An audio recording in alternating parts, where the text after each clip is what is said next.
Ladies and gentlemen, are you ready? Are you ready? Actually, you know what? I just realized that we're not doing this in front of a live studio audience. We can't so I can't hear you. They can't. They were like, yes. And I'm like, it's a podcast, stupid. Yeah. I can't hear you. That was 4 days ago. I was saying that. Welcome, my treasured guest, I say after I've just got finished insulting you a little bit, to the Rage Select Podcast. It's that time again. It is the time of the week. And this week, I am like 1,000% less. I just quit smoking 4 hours ago because I didn't last very long. I gotta find Aaron. Aaron, welcome to the show. What up? Em and I just got done doing like 40 minutes worth of Destiny talk before we started. It was a warm up. Yeah, a pre-podcast warm up. I was like, do people want to hear us talk about Destiny? Because it was mostly just Aaron. It's like you're kind of back in Destiny. I'm getting back into a little bit. I'm getting back into and it. I tried to get back into it. It was just kind of like I don't. Really? That's what you want me to do? It's just the same thing over? Okay. But in any case, I was last week. I actually went out and I bought all these little smoking lozenges. Going to stop smoking. I have to get like 3 days in a row where I can't record to get over the I'm going to stab a motherfucker hump. All right, because I think last week, like some guy sent in a question, and in his title, he tried to make a joke, and I read like the just dear Jeff, part. He tried to make a joke, and I just read it, and I was like, yeah, it's not funny. Go fuck yourself. Your question's done. Your question is stupid. And that was probably. I was like, yeah, you picked the wrong week to. That was in pain, Jeff. I'm sorry. It might have been a little bit my bad. I did feel bad though because it was a huge question, right? It was like 6 paragraphs. And I'm like, you should maybe send that in again and just leave the razzmatazz off the beginning. Yeah. So you know what, Aaron? This week I have gone on the bottom of the boat to scrape off the worst news because nothing happened this week. There was very little that happened. But before we get into the news, we have a very important, very pressing. It's not going to wait. It's a thing that people need to be talking about. It's a very important issue that we face in this world. Holy shit! Did you see that new Mad Max movie? Dear God. I not only saw it, Jeff. Okay. There's a little place here in Austin, Texas called the Galaxy Highland 10 Theater. Okay. Where they have dbox seats. D-block seats? I wish it was D-block. You know what? I should coin that. Every time I'm going to the 2 tickets D-box, to the D-block. I'm going to be like 2 tickets to the D-block. I don't understand. Wait, hold on. Like, is the D-block a good place or a bad place? The D-block. Because it depends. Because when you talk about it, I get the impression you people don't want to go to the D block. Like you don't want to go to the D block, but if you're already there, you're good people. You're gonna have a good time. You're good. Okay, you're good people. I'm very confused about good the people. D block. But if you get sent to the D block, right, game over. I'm sorry. I don't understand. Anyway, it's over. Anyway, Fury Road, Mad Max, Fury Road, 3D. Yep. D-box, right? Motion seats, right? They move with the action of the movie. They flip it upside down. I almost. I'm sure that when those seats were created, I guarantee you they had no idea this movie was coming out. Sure, because I've seen 2 movies in the D-box. Pacific Rim, okay, which was fucking amazing. Felt like I was inside the Jaeger. It was awesome. All right, and John Wick. Every gunshot, every punch, every car wreck, every explosion, amazing. Okay, so wait, before you tell me about Mad Max, okay, I've never been to the D-box seats before. I've never done that. It's awesome. Okay, is it just like a rumble pack built into a movie seat? It's more than a rumble pack. Okay, because with the rumble pack, it was just like, oh, something happened, you get hit, rumble. Right. Rumble. Right. This thing goes even further to where if the camera tilts in a special way, the seat starts moving in that way. Oh, God. All I'm imagining now is watching Battlefield Earth in D-box, and it's just you're just tilted sideways the entire time. Holy shit, this movie's perfect. So there's a scene in Fury Road, and it's like it's a nothing scene. Yeah, the war rig is on the horizon, right, and it's driving horizontal to the right, right. the camera goes over a sand dune, and your seat just goes. He's leaning forward. I'm leaning forward, people. I'm leaning forward. I know you feel it right now. It's just that simple move, and I'm looking at the screen like, why the fuck is my seat? Why? Why'd you have to put that there? That's because I found out they have to send a special program. Oh yeah, with every movie for just the dbox. And this is where it's even funny. There's only 2 rows in the movie theater. Okay, so there's a row of people, 2 rows of people going, holy fucking shit. And while everybody else is sitting there like, this movie's crazy. When you're experiencing it. Jeff, this is the movie to end all dbox movies. Okay. My girlfriend almost threw up. Great. That sounds awesome. I want to do it now. It's amazing. I want to do it now. She grabbed my hand and she was just like, I have to, like, there's low, medium, and high. Right. And of course, I got it all the way up. You actually broke the knob off. I had it on max. Further up, yeah. After the first 45 minutes if you haven't seen this movie, you're an idiot. I will say that right now. You are an idiot. After the first 45 minutes of the movie, my girlfriend turns to me and she goes, I have to turn this down. The guy next to me, after the first 15 minutes of the movie, turns to me. Well, he didn't turn to me, but he was looking around, and he looks at his friend, and he goes, this is too crazy, man. This is too crazy. And he turns it on low. He went all the way down. What the? And I'm looking at him, and, like, throughout the movie, he's just like, little rumble, where I'm like, no, God, help me. Like you've got the 4-point Star Trek, we're going to crash harness comes down on. I was like, I'm about to be red-shirted right now. This is crazy. And there was a point where, like, when it does die down in the little bit of time that happens, right, I literally had to physically regroup myself. I was like, okay, I got to readjust. I got to get ready. I got to put my icy away. Put it on the ground. I don't know how you can't even have popcorn in that scene. Well, that's the thing. Like, they have cup holders, but my cup was like, I was like, oh, shit, that's going to spill on me. Right. And so it was, but that movie is, so good. It was so good. It was. So here's the only thing. Okay, so I really enjoyed the movie quite a bit. Right. I think it's a very, very good movie. Yes. I am starting to think that the frequency and intensity of the way that my friends on Facebook react when they see a movie is more than any movie is ever going to be able to deliver.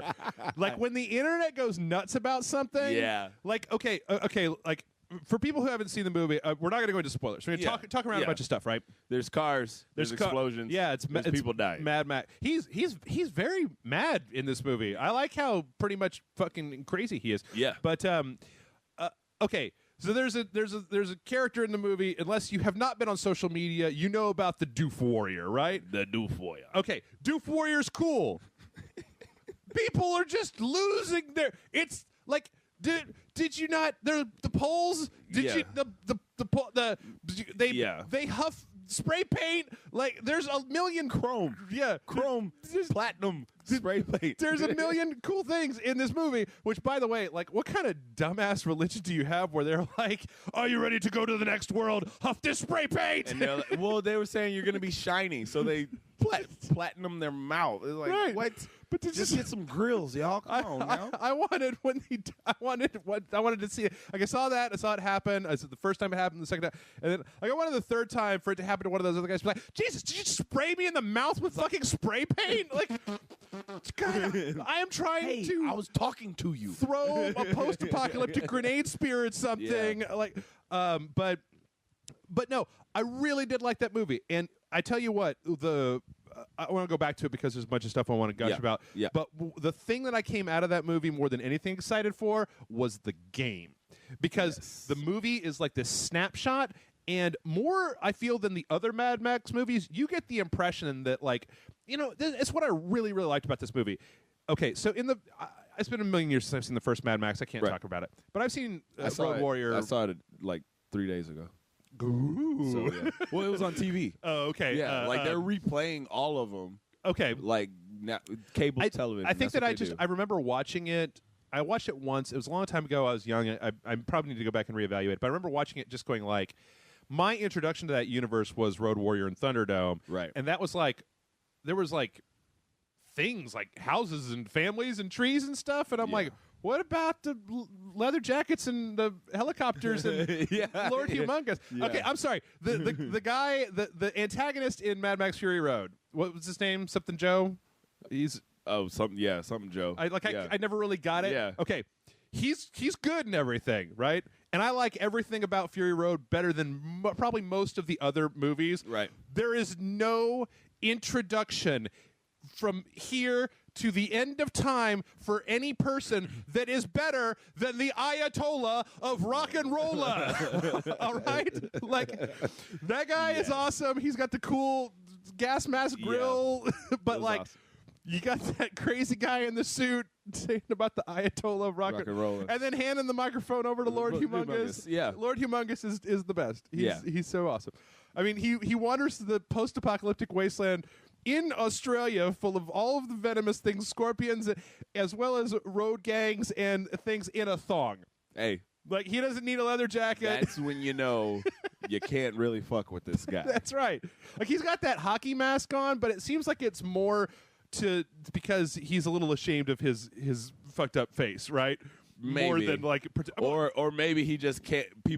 He doesn't want people to see that the whole time he has this huge fucking smile on his face. Or he's just like Vega. He's really pretty, really vain. Really. It's like, no, I don't want my face. Do not look at me right now. But back to Fury Road, I thought it was great. I loved and the thing is, okay, what I was saying was that unlike Road Warrior, like in Road Warrior, I got the impression that like both the bandits and the camp full of the white dressed people, right? Like, they're all kind of scrapping, trying to get along. Like it's like every day they're trying to not be extinct, right? They're trying to just get their shit together. The same kind of true. I mean, in Thunderdome, you've got Bartertown, which is a town that is working. Yeah. But like, dude in Fury Road has like a culture like that he runs. It's like a land, right? It's like what's there's a word I'm looking for, but it's like and you get the impression that like this shit's been going on for a while, right? Like, they've got some of the shit he's got set up. It's like, oh, did you just find these pipes that do this thing, like, or those gears, or why do you need to keep the cars on the top of the mountain? I mean, but anyway, where'd you get those drums from? That's right.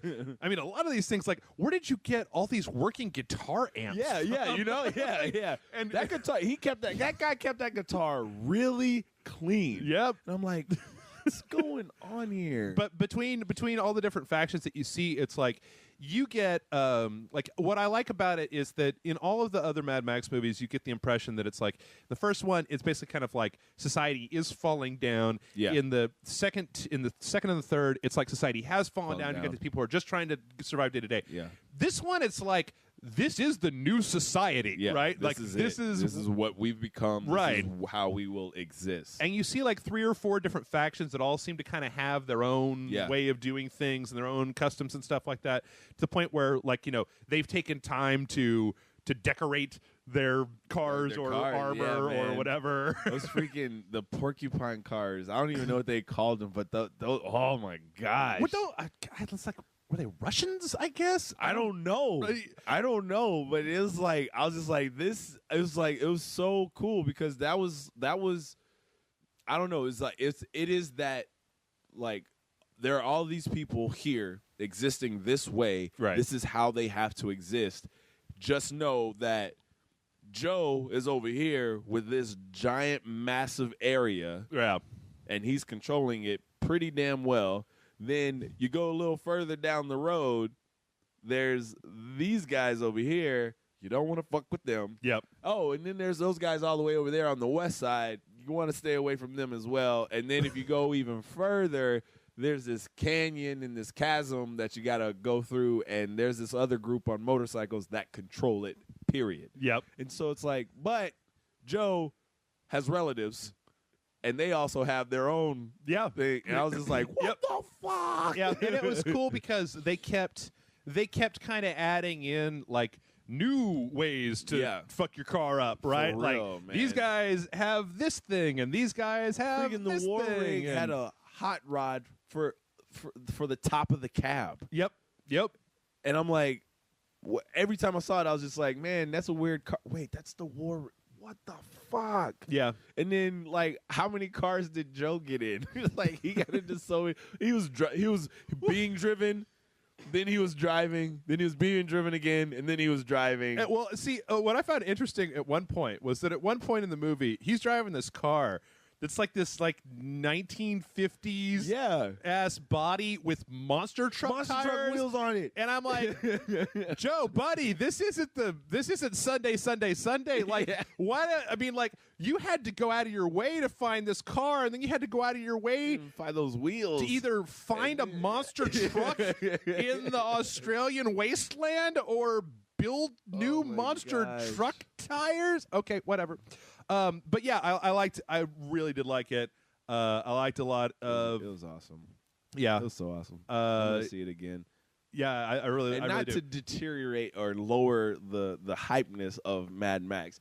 I also saw Pitch Perfect 2. Okay, that movie is fucking hilarious. Oh yeah, I saw the first one. I enjoyed it. It was actually the first movie I ever bought for my girlfriend when we started dating, and so it's like kind of special. And so she was like, the weekend of both movies coming out, she was like, you know what we're doing on Thursday? And I was like, oh, yeah, going to the movies. And she was like, that's right, Pitch Perfect 2. And I went, what? And she was like, nuh-uh. She goes, don't you do it. This is my Avengers. Those are her words. Pitch Perfect 2 is my Avengers. And I was like, okay, baby, whatever you say. But we're seeing Fury Road on Sunday in the dbox. And she was just like, all right. We were at Pitch Perfect 2. I kid you not. That movie was so... If you like music, go see it. If you like horrific jokes about... And this is... Excuse me for saying this, but like there's one character in there who is he's portrayed as the biggest, worst womanizer in the world. Yeah. And there was one thing, something happens on the stage, and he literally says, and that's why women shouldn't go to college. What? Yes. And it was hilarious. Okay. Because of just what's going on. And so I was just like, and then there's another one where he says something, and Elizabeth Banks, who produced and directed it, she's actually an actress in the movie. Yeah. And she's one of the main announcers. And there's a part where he says something, and it's so I can't even. I wish I remember what he said. I probably blocked it out of my mind because it was so crude. But it was just like, in the theater, everybody collectively went, what? And she even in the movie, she go like, there's like a little dead space, and she just goes, really? And I was just like, oh, it's so perfect. And so that's I guess why they call it Pitch Perfect. But anyway, it's a really funny ass movie, and so it was actually a really good weekend of film to go see. Like I look at it on the spectrum. You have comedy, right, and then you have balls to the wall, shit your pants action, right. And it was awesome. I told my girlfriend, I was just like, I'm happy we saw this last, because if I would have saw Pitch Perfect after this, I probably would have been like, nap time. Yeah, I don't know. I think that you would probably have been happier if, I've been waiting for a while now for the next Pitch Perfect, where they bring in Vin Diesel to have the Pitch Black Perfect, the crossover, nice, with Riddick, because I want to see Riddick do. Well, acapella. I was joking with some of my acting friends. I was just like, you know what, I would love, because there's so many talks of like shared universes now. Sure. So people can capitalize on money. I was like, why can't Pitch Perfect be teamed up with all those Step Up movies? Yeah. Or like all those dance movies, like, and so like it would be like the perfect thing. Like, okay, you guys are gonna sing a song, we're gonna dance to it. Okay, it's funny because I know. I mean, Brian Salisbury is one on the show, unabashed fan of the Step Up movies. I know a lot of my friends who are these big movie people love Pitch Perfect. I've never seen any of them. It's kind of like, I'm sure they're not bad. Like, I don't want it to seem like but there's a whole bunch of movies that you can tell me how good they are all day long, and I'm just like, I'm not really interested in that. Like one of the ones that I bring up is what's the gay cowboys? Brokeback Mountain. Brokeback Mountain. I'm sure Brokeback Mountain is a fine movie. It's not because there's gay people in it. It's because I don't watch romantic dramas, right? Like, do they get on horses and shoot a bunch of people at one point? Because that's really the kind of movie that I'm into. Well, whereas Pitch Perfect, I don't have anything against it. I just don't want to see two dudes getting it on. Dirty too. I've heard they get it on. They get it on dirty, especially not Jake Gyllenhaal. And of all the people to watch, come on, no. But yeah, it's like, and also like it was like what set me up. I was like, Ang Lee's directing a gay cowboy movie. Yeah. Who like wrote on sheets of paper, tore them up, put them in a box, shook it up, and said, "Just reach in there blindly." In a fishbowl. Gay cowboys. Okay, it's like gay movie with Montana. Cowboys. Okay, directed by the guy from the Hulk. Lee. What the? Okay, cool. Let's do it. That's like Sharknado puss. Right. Actually, that's probably in production right now. Probably in production right now. I really need to watch Sharknado 2. I hear that Sharknado 2 was actually pretty good because they got every Z-list celebrity in the entire world to be in it. Oh my god! Like Jared from Subway is a character in that movie. What? No, we're talking like Z-list, not like I'm Kathy Griffin and I'm nobody. No, like we're talking about like some We got the Allstate guy, right? We got the Gecko from the Geico commercials, and Flo appears in a commercial in the movie. Right. But yeah, Mad Max Fury Road's great. And again, just to reiterate what I was saying before, you get the impression there's a much larger world there. Yeah. And I think that's great because that means that the game is going to be exploring that world. Yes. And I'm like, wonderful. That sounds absolutely fantastic. And now I've already seen which is Motor Spike. Okay, there's like 4 or 5 different factions that I already am looking forward to fucking up in my custom interceptor that I make in that game. It's like, so I got to go get parts from that group, and I got to kill all of them, and I got to go get parts over here, and this group's going to help me, maybe. Yeah. And I tell you what, is fucking Warner publishing that game? Warner Brothers? Yeah. Yeah, okay. Oh, my God. Okay. It's not going to happen, so I should just stop thinking about it. But what if you had that game, but it had the goddamn Nemesis system from Shadow of Mordor? Oh my gosh! Where it was like some war boy, that if he kills you, then he gets to, then that would be amazing. They strip off all of your gear, and then it's like he ranks up, and now it's like you got to build back up and get a new car together. Jeff, that's a whole nother level right there. Okay, but that's not what it is. That's not what it is. That's a whole nother level right there. I just, because the thing is that now that I'm thinking about it, I'm like, Fury Road had as much in common with the Lord of the Rings movies as it does with anything else. I can totally see driving through the open world of Mad Max and having a group come in and then having that little pseudo cinematic cutscene zoom up to a windshield. A windshield with a guy, right, who's talking, and everybody behind him is like grog, grog, grog, grog, or whatever, Oh man, that'd be awesome. That's a boss right there. Oh my! I would run away from that guy. I would do like I did it a lot of times in Shadows of Mordor. He's too strong. I can't do anything to fight him. Run. I just want the one. I want the other group that has their doof warrior, but it's just like a mariachi band on a giant stage. Just one fat mariachi guy hanging from a bunch of shades playing his mariachi music. Oh man! All right, well, we don't have time to keep talking about Mad Max, but you should totally go watch it, and it's 3 rad. times at the D-box. Yes, if you're in Austin, go to the D-box. If you're not in Austin, I'm sorry. Go find. Is it a regional thing? You can find a D-box other places, right? If you got D-box in your city, go see Mad Max Fury Road. And 3D does not fucking matter. Yeah. I generally don't like 3D in the theater. I'll say this: what 3D did for this movie was make the scale even bigger. When the war rig is driving in the waste, nothing. Mm-hmm. There was nothing. Okay. And you're like, this is the worst situation ever because I hated driving from Austin to California. It's just a whole movie about West Texas. Yeah. About It's one like 12-hour chunk. West Texas. That's right. They're in El Paso right now. Yep. And so I was just like, God, yeah, that's horrible. And then there are a couple of points where it's like things get thrown in your face. Stuff. They managed to. I mean, the thing is that they managed to come up with more scenery. Yes. Than I feel like Road Warrior did, where it was a lot of desert and like sloping hills and stuff. Yeah. But, okay, yeah, I was going to talk about something else, but I'm not going to do that. Let's go on to the news. All right, first up in the news, this trailer shit is out of hand. How about Aaron? How about a teaser? That this isn't even a teaser. It's like a tickle. It's not even a teaser. This is this Doom E3 2015 teaser. It's like 2 seconds, right? And it's the seconds are loading a shotgun and there's a skeleton shooting some missiles and then it says Doom.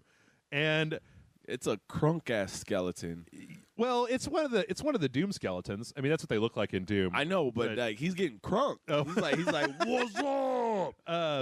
So here's the thing. He's like, you're gonna shoot a rocket at me? Fuck you. They've been developing this new Doom for a long time, Aaron. Yes. And they keep talking about things that they want to do to make it different. Like they were talking about you can run up to an enemy and rip his arm off and beat him to death with it. I'm like, show me that. Would you please? Because like a year ago or a year and a half ago at QuakeCon, they showed QuakeCon attendees like a 3-minute trailer for the new Doom and then refused to put it online because they were like, it's alpha, we're not happy with it yet, blah, blah, blah, blah. And it's like, well, they don't show people. Show it when you're ready to show, but don't show some people and then go, yeah. Because we want to see it. I want to see it. Because I don't even play Doom, but I like watching it. Because it's the same thing to me as like a scary movie. I'm gonna go ahead and throw myself, and if I lose points for this, I don't give a shit. Yeah. I like the Doom movie with The Rock and Carl Urban. Yeah, I like that movie. It wasn't as people Rosamund Pike. People really Rosamund Pike. People have you seen Gone Girl? Yes. Okay. All right. That'll cure you of your Rosamund Pike in a hurry. It will either cure you or make you want her even more. Well, that's true. Yeah. So, but anyway, sorry. She was in Jack Reacher too, right? Correct. Okay. But so here's the thing. I don't think Doom has been relevant for a long time. Correct. All right. Doom 1 was very relevant. Stepped up the whole FPS game, right? Yep. Doom 2 was still kind of relevant. I mean, Doom 2 added one weapon and like 3 new enemies and then a bunch of new maps. But whatever. It was early. Yeah. It was new. It was more of that from the people who were the masters of it. Great. Doom 3 is a mess. It's just... Have you ever played Doom 3? Was that the one on the Xbox? Well, it was on the PC first. You had to switch between the flashlight and the guns. I played that one. I stopped because I was like, that's dumb. Yep, I played it all the way to the end. Suck it up, be a cop, use one hand for the flashlight and the other one for the gun. At the very least, like, make it so or that... be tactical, not be a cop. Yeah, you could use your pistol with the flashlight only, right? Yeah. You know? Okay, whatever. But whatever. Everybody in the entire world has bitched about that for 10 years now. So... But here's the thing, is that Doom 1 gave us a lot of things, but it's kind of in some ways like Duke Nukem 3D, where it's like, we're like 20 years away from that, right? Yeah. We've seen Bulletstorm out-doomed the fuck out of Doom, right? Yes. Like, there have been games about shooting demons. Painkiller, right? Painkiller, You know... What was the one that took place in the prison? The Suffering, right? Yeah. There have been all kinds of demonic... And the one game that you played with me, with the katana... Shadow Warrior. Shadow Warrior, yeah. There's been any number of good FPSs and good FPSs or people versus Demon Army. I mean, Lollipop Chainsaw was kind of whatever. But that was FPS. No, it wasn't. It's mostly just like... but I know what you're saying. Yeah. What I'm saying is that from Saints Row. Exactly. Like from a gameplay perspective, we've seen a lot of FPSs do a lot of interesting things. Doom 3 did one somewhat interesting thing but not really. Right. Where you put on the PC, you put your cursor over the screen, and then you could actually like use the computers in the game, which was kind of a fancy thing. Like when you put your reticle over a computer terminal, it would turn into a mouse cursor, and then it was like you were just clicking around, like doing stuff on there.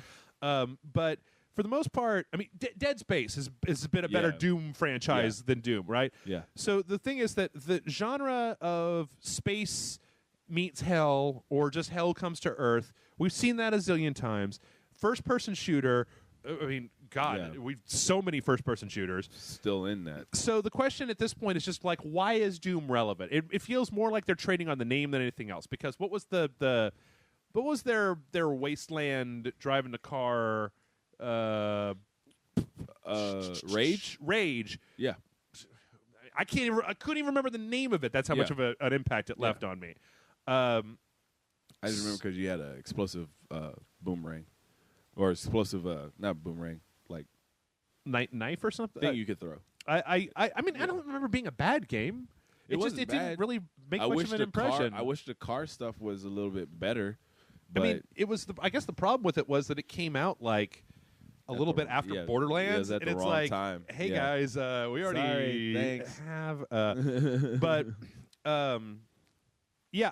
I really want them to put out a full goddamn trailer, because what I've seen so far is not enough. Last year at E3, I think they had just a picture of the Cacodemon or something, and then this is a teaser, and it's like... I don't think you're going to get a full trailer before the actual like E3 presentation. No, I know. Well, it'll be... What is that? It'll be... What is that at the bottom? What, this? That. That's the Union Aerospace logo, okay. I think. Because I keep seeing that pop, I'm like, what is that? What is it? But yeah, it's... That's the marker for where the gameplay footage ends at 5 seconds. No, but yeah, they're going to be a Bethesda's E3 showcase. I hope there's something to look at there. I really do. All right. Well, next up on the list, in the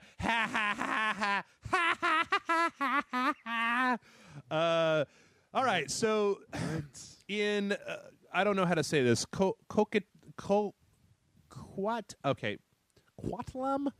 British Columbia in Canada, Coquitlam. I'm sorry. A 17-year-old has pleaded guilty to 23 counts of harassment, extortion, and public mischief, where he basically was swatting people. Do you know about swatting? You've heard about swatting before. No. Oh, no? No. Oh, great. Let's give you a chance to explain it. So what swatting is when you're a dick, right? Okay. And you're watching somebody who's doing a Twitch stream that has live video on it. And you call the police and you tell them that there's some illegal shit happening in there, and that like you heard a bunch of shots fired and somebody's going to get murdered, and you heard screams, and they send a SWAT team, which kicks down the front door and comes in, and then everybody gets to see it on your Twitch channel because you're streaming the video with it, right? Right. This is the thing that people do now, because people are fucking... Because I want the apocalypse, at least getting high on fucking spray paint isn't just fucking up somebody's afternoon Twitch stream. This asshole did it at least twice to some chick at college who was just playing League of Legends. Wow. As well as a bunch of other things. He did some doxing. He did some social engineering things. Was able to cancel. He was able to impersonate people, cancel their service, and then like order upgrades and packages and shit on like their existing. Just shitty little mischief shits. It says like, let's see, what does the story say? The judge of the case has ordered another psychiatric examination. He'll be held for 169 days. Sentencing is not yet complete and will resume on June 29th. No. Well, here's the thing. No. This dude is 17 and an idiot, right? He's got brain damage because I'm sorry, teenagers. I'm talking about neurology here. Your brain is not finished developing yet. Your personality is still forming. You're still in the latter half of figuring out who you are. You're not a complete person yet. It's not my rules. Trust me, when you're 25 and you look back to when you were 17, you're going to go, my God, that was shitty. So I don't know. On the other hand, though, like, my God, oh my God, like, fuck this kid, right? For real. Like, I don't know what to do about it. Don't give him a psychiatric evaluation. He's 17. He's 17. That means he's, 1 year away from being tried, like, as an adult? Sure. But see, punch him in his fucking throat, Have him sit in a room and have SWAT raid his fucking ass as and not let him know about it and punch him in the throat of fucking. This is the dumbest shit in the world. This is the stuff that I'm just like, seriously. It's like, what pleasure can be had from that? And if there is pleasure had from that, it's like, I can't even say, like, you know, he's sick in the head. It's just like, that dude he's just but you dumb. know these people. You've been on the internet long enough. It's for the lulz, right? Like, it's like, haha, it's so funny because it didn't happen to me, because I made it happen to somebody else, not to me. But guess what? That so I'll say this: what's happening to him right now? It's hilarious. It's hilarious. I started the story by going ha ha ha ha ha. Yeah, right. Because it's like, oh man, I'm gonna call SWAT on all these people. I'm gonna do all this stuff to the other people. Oh shit, I'm going to jail.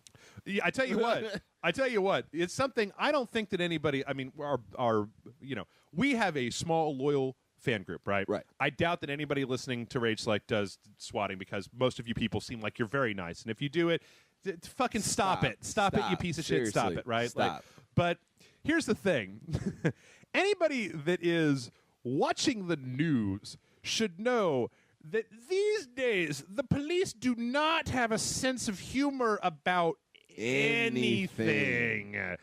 And I have some friends who are in law enforcement, and some of them are great, and some of them, I know one who's just a complete and total asshole. I know he doesn't listen to the show, so I don't feel problems. I'm not going to say his name, right? I'm not crazy. Right. But you know, I wouldn't. If I was in the business of looking at something that's like, okay, there's some public mischief, there's call up Time Warner and fuck up your cable service, right? There's sign your email address up for a bunch of gay porn or whatever. Yeah. Right? You know, there's some mischievous kind of things, and say, you know, whatever, it's fine. They go onto your message board and Photoshop your head onto gay porn or whatever. It's fine. Talk about your mom. It's fine. I would just think twice in this day and age before you do anything that involves law enforcement. Because especially SWAT, right? Because there. If you guys don't know this, pay attention to your video games. There are tiers to law enforcement and military. Take Call of Duty, for instance. Why do you think you never see police? Because they aren't equipped for what threat is there. Take it. I've been on a movie set, that has been raided before. Really? I had to lay down on my belly, hands behind my back. Really? Because at the time, our director and producer didn't inform the city that we were shooting in, and the local law enforcement that we were filming, and that we were going to have prop guns and stuff like that. Okay. And so there's a scene where 6 guys come kicking in this door of this bar. Right. Guns a-blazing. Guns a-blazing. And we did it about 7 takes of it. Oh, right. Yep. One person driving by at that time of the day sees us. They have no idea what's going on, because there's no crew member outside, because the camera is pointing to the door, so no one can be standing out there. Right. See 6 guys kicking a door, rushing into a bar. Sure. Yeah, that's all you see from the outside. That's all you see. Beep, boop, boop, beep, boop. Right. Hello, police. Right. And next thing you know, helicopters. Oh yeah. People are like, "Hey man, there's like 2 black SUVs at the end of each road. What's going on here? Get on the ground!" Right. What was that? It sounded like somebody yelling, "Get on the ground." Why? Well, I don't know. We should probably get on the ground. Open the door. Get on the ground now. Yeah. Everybody, just go ahead. Trust me. Yep. Get down. And then like one dude's like looking out the door. I'm just like, "You're about to see somebody get shot in the face." Because he's not on the ground. Yep. And so they came in. I'm talking about tactical gear, freaking UV lights on their AR-15s. And I was just like, we're fucked. I was like, we're fucked. Movie ended up we finished, but that will like stay with me forever. But yeah, to imagine that, because we were in this big bar, we were in a very big bar, but to imagine that happening to someone in like a dorm room or someone's house, sure. Fuck that, man. Yep. That person is scarred. I'm scarred for life. That person is... Well, there was actually a note in this story where they talked about, this is a different case, but this guy who it happened to, and they came in, and they got him, and he was like, I'm just doing a Twitch stream. And they were all just like, oh, fuck, man. All right, get up and take the cuffs off. Like, immediately, they knew what had happened. Right. He was, like, sitting there with headphones and a controller on his desk and a webcam on the ground, and he's like, I'm just on Twitch, and the cops immediately were just like, Jesus, fuck it, you know, because it's not like, that's the one thing, and that's the reason that I wouldn't want to screw with this shit, is that like, you don't send the SWAT team out, like they have to put on a bunch of guns and ammo and check and do, and like they're expecting to go into a situation where some shit could go down, somebody could get really hurt. Not just sitting there like, hey, let's go raid some shit today. Yeah. No, they're like sitting around being like, I hope I don't have to put this shit on. Yeah. But I don't know what to do. 17-year-olds, again, it's like it's like punch him in the throat. I mean, he's if he's not old enough to go to jail, he is still old enough to get his fucking ass kicked. And I am not a violent person. But when it comes to stuff like that, I won't say beat him within an inch of his life. I would just say hit him in all the right spots to make him say ouch. Yeah. And hit him several times. Stomach, throat, back of his head, knees. Just, whatever. Slap him around a little bit. Yeah, bag of oranges. Yeah. Where's his mom? He's 17. Where's his mom? Well, if she's passed away, I'm sorry. Where's his dad? If his dad's passed away, where's his legal guardian? Yeah. And if not, he took response. This kid, whoever it is, I don't think they've actually released his name. Took responsibility for in 2013 when Disneyland was forced to shut down Space Mountain after a bomb threat that apparently this kid called in. This kid's a goddamn menace. But what do? He's a brain-damaged 17-year-old. I was stupid as fuck when I was 17. I thought shit like that was hilarious, right? So, like, what do you do? I mean, you can throw him in jail for the rest of his life? Or? I thought The Matrix was on point. That's the world I was living in. The Matrix is a good movie. I know. That's the world I was living in. I was like, fuck, are they going to redo The Matrix? What's going on? I don't really know what to do about this, but it is at least funny that this kid has gotten arrested. Of course, he is in Canada, so whatever. Punch him in the throat. All right, next up. So this is kind of a weird thing, right? Apparently, there a while back, like GTA 5, right? Everybody loves GTA 5. Yeah. Apparently, like a while back at an earnings call, they had talked about how they were going to do some single-player DLC content for Grand Theft Auto 5. Okay. So at a current talk, this guy, here we go. Let me get this all straightened out. This is Take-Two chairman and CEO Strauss Zelnick was up on stage during an, I think this was during an earnings call, during the fiscal year 2014 earnings call. Doug Kreutz stood up and said, hey, when are we going to get that single-player DLC? The game's been out for a while. And he said, we haven't discussed any story-based downloadable content. We did talk about heists. We have different recollections. So it appears that, but then the story I'm looking at is on Game Informer. Yeah. They went back and they actually found the minutes from the meeting where they talked about this. And he said, this is from the previous 2004. This is May of 2014, I think. He says, in addition, Rockstar Games plans to release more updates throughout the spring, holiday-themed event updates, and story mode content. So it seems like it's up in the air, but it sounds like Rockstar is packing that shit away. Like the heist. I have a feeling heists were probably the last big update for Grand Theft Auto 5 outside of some of the, they got to get ready holiday events. They got to get ready for Red Dead. That's all right. I'm saying. Yeah. Right. Yeah. I would like some story missions. I mean, like, okay, I also want Red Dead Redemption 2, obviously. Yeah. Fuck, at this point, I would. Yeah. I would settle. Do I have to be that asshole on the internet who does the stupid change.org petition? Can we get Red Dead on the PC already so that the modders can get a hold of it? I would like to see some mods in that. That'd be actually pretty sick. Oh, you know what? I don't even really care about Red Dead coming out on the PC.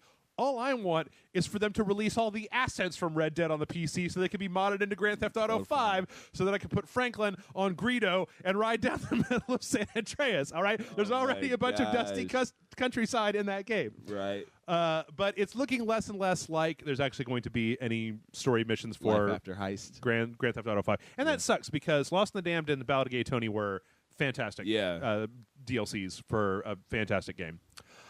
Speaking of Take-Two is actually in a kerfuffle with the BBC.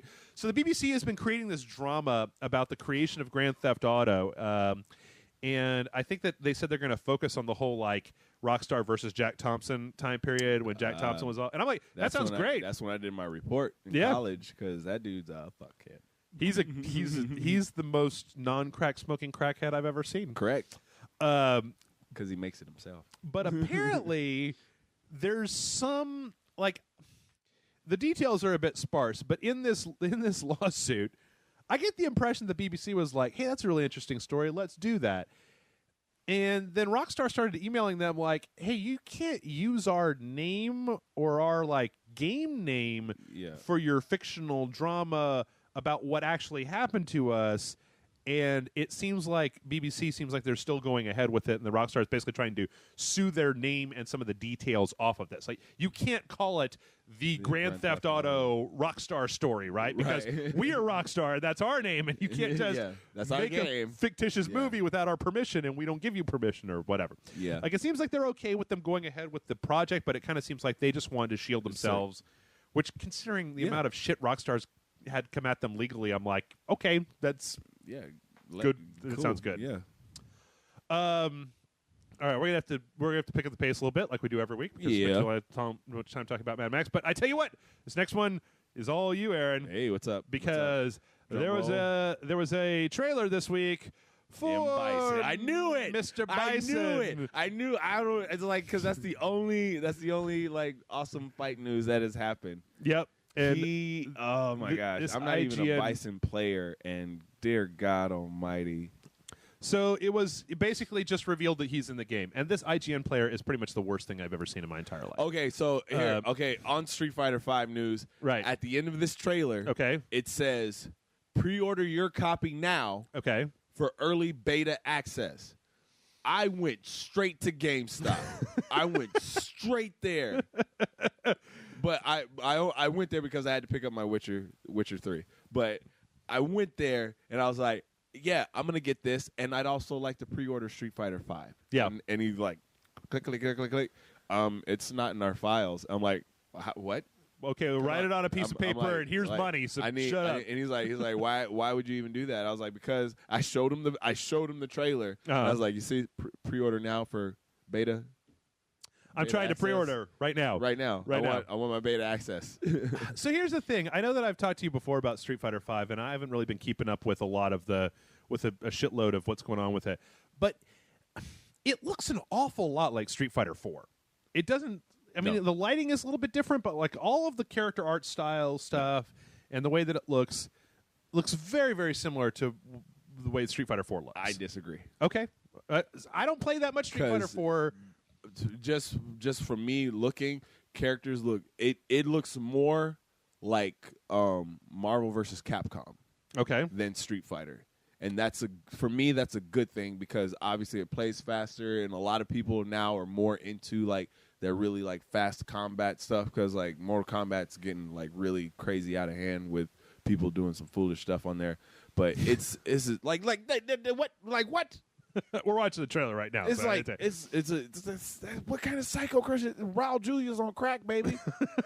I'm sorry. He will like every time I see Bison, except he has blonde hair, which is he's gray hair. It looks like he has gray hair now. Like that's what I was noticing throughout the trailer. Is that he looks like Bison. older. Okay. So, but yeah, I mean, I don't.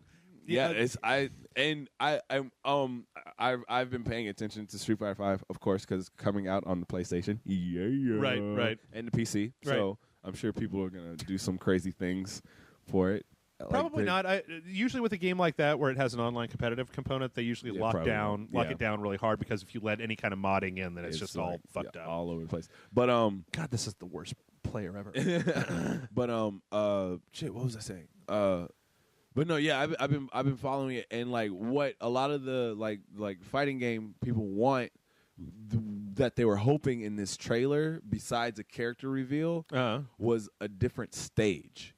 Because every character and every gameplay thing has been on the same like Chun-Li's stage, kind of at night. Chun-Li's like back street restaurant and like freaking trolley stage. Now, did you see? But supposedly at E3, we're gonna be getting a lot of shit. So we'll see what happens. So yeah, all I can say from this is that. One, like, I don't think that Bison as a reveal is very interesting, because it's like, well, of course, fucking it feels like Bison's son. Well, I guess he was in Street Fighter 4, right? Yeah, but he wasn't the boss. No, Seth was. Seth. Yeah, but there were two things that I found interesting about this. One was that Bison has gray hair. I thought that was an interesting tidbit that kind of, I mean, I guess.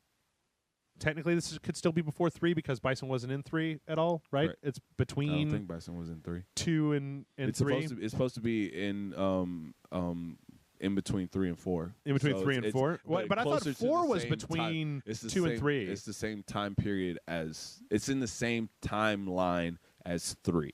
Okay. The other thing that I found that was interesting, and he had a freaking fireball. I only know this because the stupid IGN player stopped.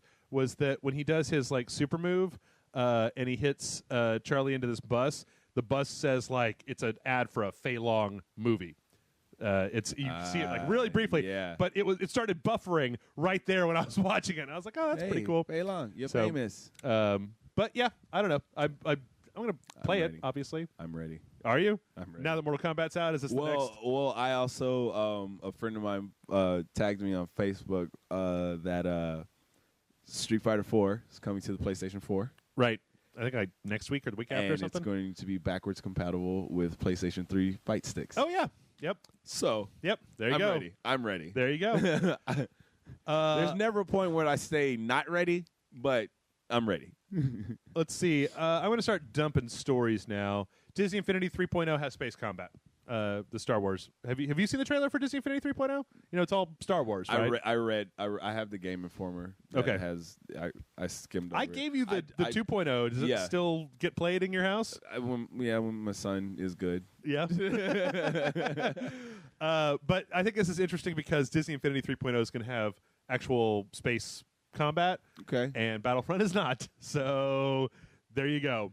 You get your space combat on. Is like, take that. Like, between this Disney Infinity 3.0 Star Wars and last iteration Disney Infinity 2.0 Marvel Superheroes, I'm like, Disney Infinity series is basically making all the video games that we wanted to make, except that it's all these cutesy little bullshit plastic figures instead of, like, just make those games, but make them for realsies, y'all. Please. All right, next up, Sony has confirmed that there is going to be some DLC for Bloodborne. Hello. Which is good news for me, I guess, and like 4 or 5 other people who they're out there played Bloodborne. Did you never got a chance? I never beat it. Yeah. Where did you fall down? I don't even remember anymore. Did you get past the first boss? Yes. Father Gascoigne or whatever? I got past Werewolf Man. But I was fighting like this boss in like I want to say it's like a tomb. Like they were poisoned though. Yep, that's the Bloodstar Beast. Yeah, sure. He's a real. That boss is a real difficulty spike. I think when we were playing sequential for Patreon for Bloodborne, and that we spent an entire episode just running up and fighting that boss because it was difficult. No, I never got past it, but what's funny? It's still there, and I still pop it in every now and then. I'll tell you the funniest thing about that is that boss is optional. You don't have to beat that boss to continue through the game. Like that, when you beat that boss, right, and you get past him, you're going to find that that's the end of a path. That's a dead end, and that there's nothing past that. And then you have to go back and find the next path. Aaron's just so dejected. I know you spent hours trying to beat that motherfucker, right? That sucks so bad. I never had to fight that son of a bitch. Okay. Yeah. Well, half the bosses in Bloodborne are optional. You don't have to fight them. All right, next up, Sony. Speaking of Sony, Sony is creating a new studio, a small studio in Manchester, England, that is basically just going to do nothing but Project Morpheus development. Man, I'm gonna be so upset because like I don't want to do the VR. Right. I don't. Okay. But I know they're gonna make something. Now I'm just gonna be like, damn it. Okay, Aaron, allow me to share with you an anecdote of what I was doing last night. Okay. Last night, I was sitting here in my chair with my Oculus and my headset on, and all I was doing was watching Guardians of the Galaxy. I was watching Guardians of the Galaxy in as big of a movie screen as you want it to be. In your brain. It was in full 3D with none of the like grayed out glasses. We're talking about like bright as humanly possible 3D. Had my headphones on, jacked all the way up, leaning back in my chair, floating in the sky with the biggest screen I've ever had in my life in front of me watching it. Like, as far as I'm concerned, it's enough for that. Would you rather buy a $500 TV or a $300 pair of goggles where you can lay on the couch and watch IMAX movies? Like, just, you don't have to go to the theater anymore. You don't need dbox. You're no, I need the dbox. But yeah, Sony, make a rumble seat. I'll get it. That's right. Yeah, I'll buy or it. those crappy things they used to have where it was like a pad that you put on your seat. It just had a bunch of rumble packs in it. It was basically just a back rubber. Just a hacked massager. But I think this is good because we're still like I've had a few people write in about VR, and a few the answer to one of the questions was, do you still use your Oculus? And I'm like, some for watching movies. Yeah. The problem is that we're too close to the actual release of the product. Yeah. So nobody's making DK2 demos. The Crystal Cove DK3 or whatever it is, CS1 or whatever it is, is I don't even know. I don't even think they're selling that to people because this is what, May, right? Yeah. Early next year, both the Morpheus and the Oculus are shipping, and I wouldn't be surprised that the Vive or Vive or whatever is coming as well. The Valve HTC one. Oh, is Vive, isn't it? But I don't. It could be. Vive. I just read it on the internet, so I don't know. But nobody's going to make bullshit for these anymore because now is not the time for convincing. That time has passed. Now is the time to get the shit out there, get a bunch of like super polished, really ready to go games, and then throw them at the populace and see what happens. Yeah. But I think this is smart. I really hope this is smart, and I hope that my biggest fear is every time this comes up, my biggest fear is that Sony is going to treat Morpheus like Microsoft treated the Kinect, where they're going to be like, we need to have a bunch of experiences that are made specifically for this VR headset. And as far as I'm concerned, what you need to do is you need to grab Ubisoft's arm and go, the PS4 version of the next Assassin's Creed is going to have fucking Morpheus support in it. Like, you're going to be able to play it normally, or you're going to be able to plug in the Morpheus and play that shit this way.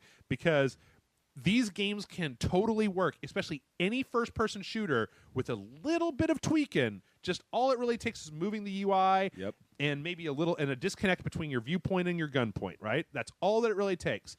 If you already got a player model in the game, you're done. Because your player is already modeled in the game. All you have to do is disconnect the viewpoint, look around, put the HUD in the middle of the screen so that you can see it.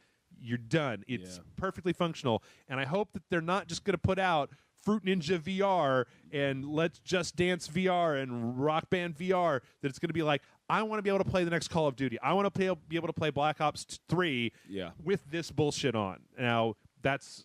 Shit, I want to play Destiny 2. Yeah. I mean, you don't even know. You don't even know. That'd be baller. Don't even know. All right, so next up was a really, really, really nutty thing. So next month... okay. If you bought Final Fantasy Type 0 HD, you got access to Final Fantasy 15 Episode Duske, right? Yeah. Which was a little area of the game that you could run around and you could do a bunch of quests in. Apparently next month, they're going to update that demo based on player feedback and make changes to it.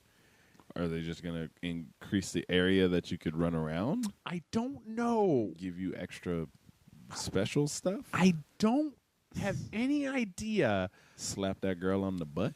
I really don't know. I mean, as far as I could tell, like, the only real big negative criticism that I've heard from 15 has been the way the mechanic girl is dressed, right? Where everybody's just like, oh, God.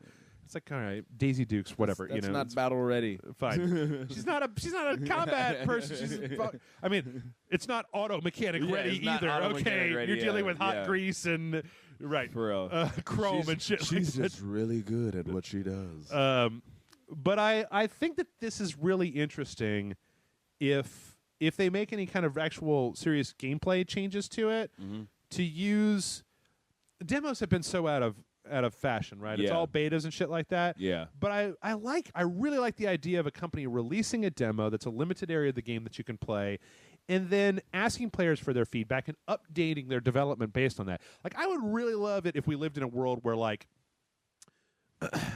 there's some game that's coming out and they give you a little, like the PT demo, right? Something like something that's not even the game, something that's not like Destiny beta where I got to play Earth a billion times. Yeah. But like something that's a little chunk of the game that's enough that you could sit there and play it for 6 hours and then give them feedback, and then they can go back in and use that to change things and see what people like and see what they don't like, instead of, because I like the idea of having player feedback and development as long as it isn't the only thing that people listen to. Yeah. So I'm interested. I'm going to be real interested to see what this does. Maybe we looked at 15 on Super Awesome Video Game Show. We might have to look back.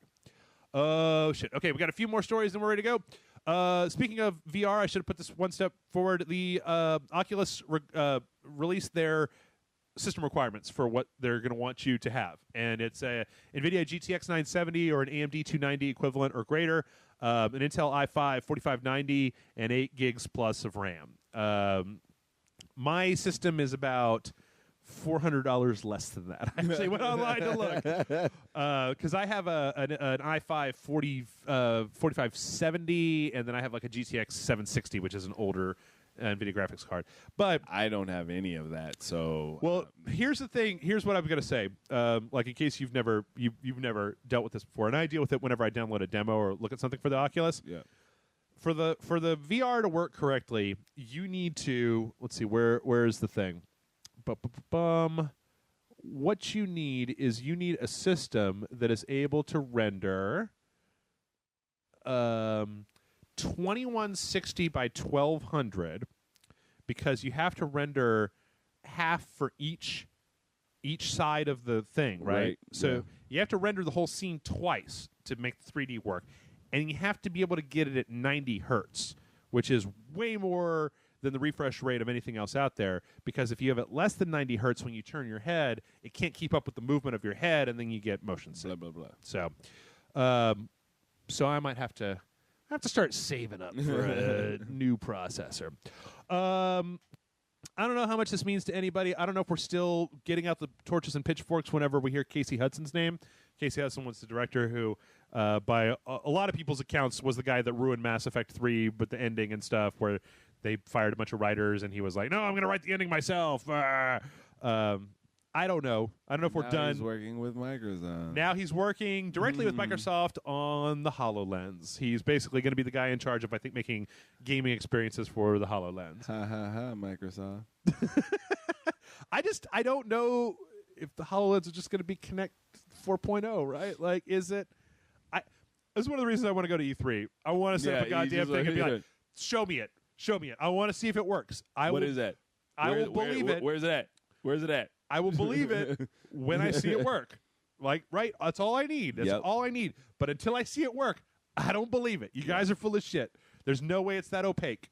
Because if it was, if that technology existed to be able to take a piece of glass and put an opaque image to obscure your vision in front of that and render it at 90 hertz so that when it moved around and then use motion tracking to keep it in one place and not have it slide all over the place, this shit would have been, Nintendo would be using it to do something weird right now. Yeah. I don't believe it, but I'll you know. Okay. You were reserved right now. You were waiting. No. I straight up don't believe it. No, you don't believe it. But I'm willing to have my mind changed and say I was totally wrong. It totally exists. It works. Because I didn't really understand the VR until I put the thing on, and I was just like, what? Well, so. Okay. And finally, speaking of Nintendo finally won out. They had this is a lawsuit that went back a while. There wasn't anything really that fun this week outside of this. Some patent troll wanted to basically try to get the Wii balance board and say that Nintendo ripped them off because You familiar with patent trolls? They're just yeah. Oh no, yeah. Oh, they're so shitty. Yeah. Just like how freaking Rihanna is trying to trademark the Robin. The Robin, bird? No, the character from DC. Robin, the boy wonder? I think she's either trying to do something with the insignia or something. But like the R with the circle behind it? I think, and so DC's like, no. Yeah, and she's like, come on. And it's like, no. You get put more, she's got more of an accent than that, right? Yeah. I can't do my Barbados accent. Sorry. The only reason that I brought this up is because, of course, they won because of the goddamn patent troll and it's goddamn Nintendo. And you're like, I don't care how these guys operate. You're not going to muscle Nintendo. Yeah. Nintendo's just be like, oh, we'll fight you in court for 40 years. Fuck you. Yeah. But I like the fact we're Nintendo. that their patent was for a device called the Cyber Surfer. That is some 1992 AOL new feature shit. Ladies and gentlemen, this is the Aaron Alexander side eye of get the fuck out of here. Yep. Anyway, the other thing I liked about this is apparently in one of the places they actually made this company pay Nintendo's court costs. And I'm like, good. That's what you do. That's exactly what you do. Yep. And that you had to waste our time. is the news for the week. We're done. We're going to take a break. Yep. When we come back, we've got questions from you fine folks to answer, so stay tuned, and we'll be back momentarily. Wow.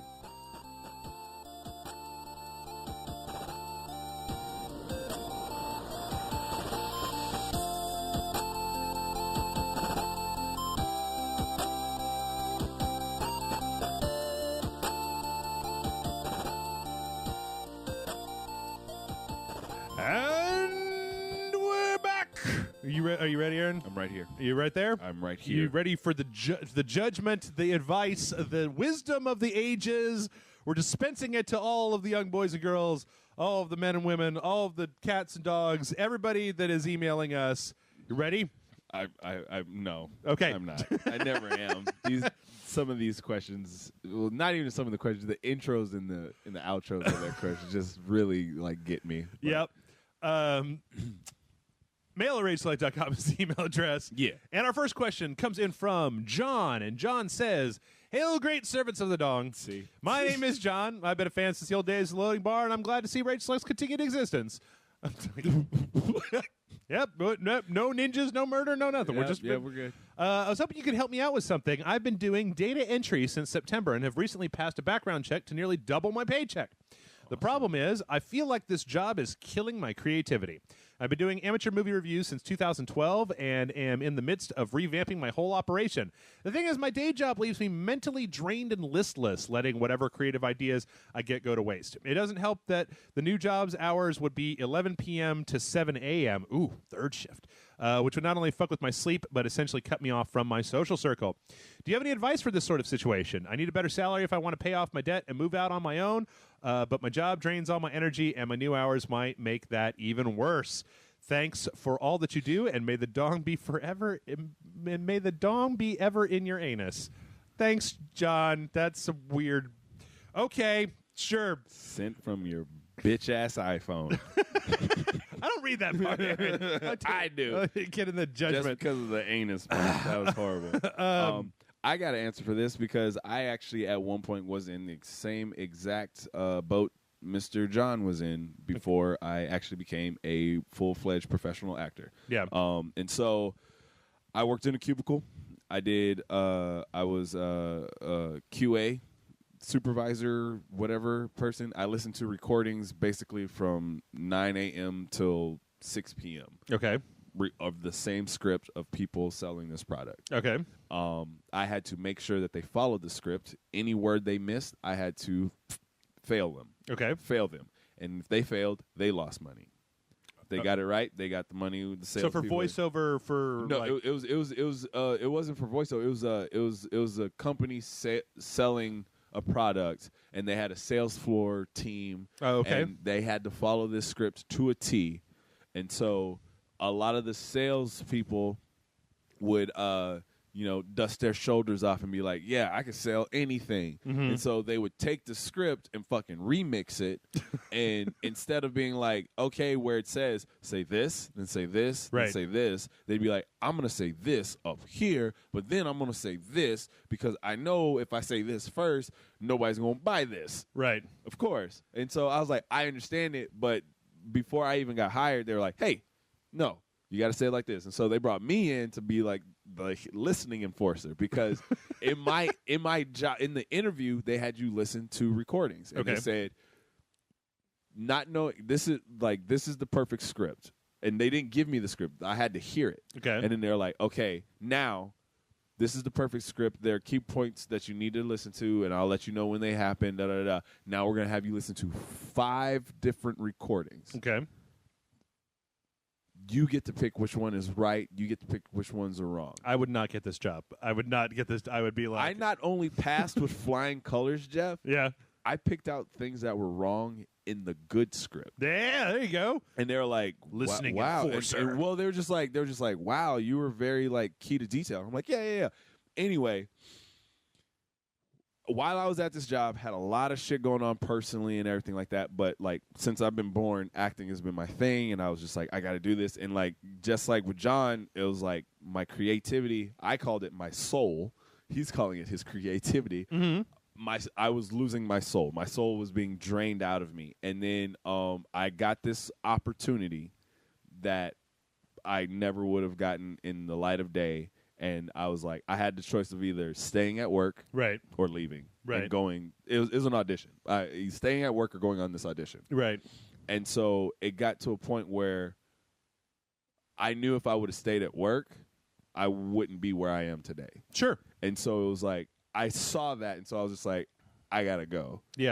And luckily my supervisor was understandable, and she was like, go. But every day I was at work, it wasn't the same. After that, it was just like, I know this is not where I'm supposed to be. I'm just waiting my time till I can be 2 weeks notice. I got some other shit going on. So the advice I have for Mr. John is that make a goal sheet. Make a goal sheet. How much money is it going to take you to get out of debt? How much money is it going to take you to get out of where your living arrangement?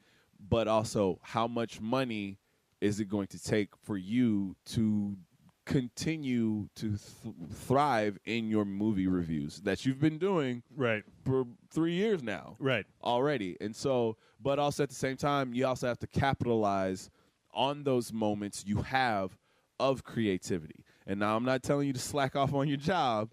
I'm just saying keep a notebook. It's because I know you're doing data entry, and I know there's going to be some times where, you can lean back, wipe your head. If you got an idea, write it down. It sounds like you're good at your job. You're going to be there for a while, 11 p.m. to 7 a.m. So I say, make those notes and stuff, because it's the little things that a lot of people skip over that helps create the bigger things later. Because he could come up with stuff and everything like that, and social circles, fuck them. Well, it's... So I think that the most interesting thing about this email is the fact that the what you're looking at, your shift change, right? That you're looking at as a bad thing could be a good thing. It would be an amazing thing. Because I can tell you right now, and it's one of those things where I feel like a lot of people don't think hard enough about this. It is difficult. I used to work third shift, and I was lucky that my 2 best friends worked the same job, so that when we would get off work, we'd all get off work and go have breakfast and then fuck around, play video games, go to sleep before the afternoon, right? But when you are cut off from the ability to just kind of fuck around and do whatever, it can be very polarizing as long as you recognize, as long as you use that isolation essentially to further concentrate on what it is that you're doing. The thing that you said, I think that one of the in my lifetime, what I've found is that the single best way to do this shit is kind of what you said. Write down a goal. Yes. Not like I want to live in LA and have a gold Cadillac. That's not right? a goal. That's not a goal. But I want to up my production game by this amount, or I want to start producing this many, or I want this new segment, or I want to redo my website, or I want to do a thing. Because one of the hardest things about running Rage Select, right, and we're coming up on 2 years that I've been running Rage Select, is the fact that when we started Rage Select, and in a bunch of different points since then, there are these galvanizing moments where you're like, I want to do a new show that's about early access games. That's what Super Awesome Video Game Show came from. Like, we want to start doing puppet intros, and that's how we did that. Or like, we're going to launch a site, we need to have forums. Or like, oh, there's a problem with this, we need to do this. Yeah. Whenever there's a thing that you're working towards, you can count the steps you are from that goal. It's tangible, right? Yeah. Whereas if it's a nebulous concept, because then the other part of me is that, like, there's tangible goals, and there's the fact that every week I need to put out X number of videos, right?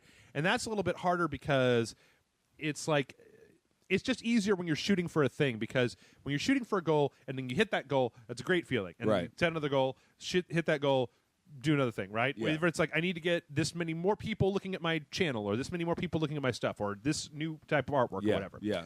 So what I would say is,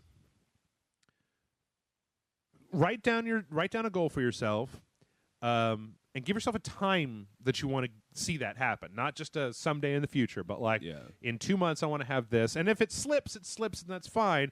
But you want to make sure that you're kind of trying to hold yourself to that. Right. Now, as far as the grind of just daily bullshit, I think a lot of times that the solution to that is if you have passion for this thing that you're doing, then that can help to re-energize you, right? If all you're doing is coming home from work and playing video games or watching TV or doing whatever, right?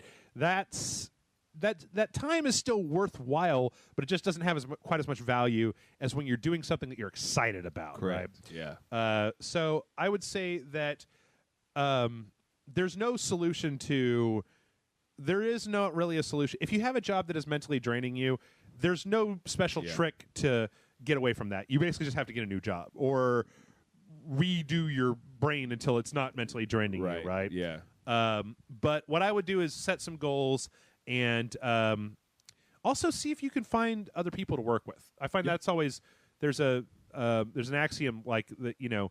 If the only person that you have to disappoint is yourself, a lot of times we're used to that, right? But like if you're working with somebody else and they're pumped up and they're going to kind of hold you to it, it's going to give you a bigger boost, right? Like energy boost and like confidence boost, because then you actually have someone you can bounce ideas off of, or like one of the greatest things I always love with like another good friend of mine who does online stuff.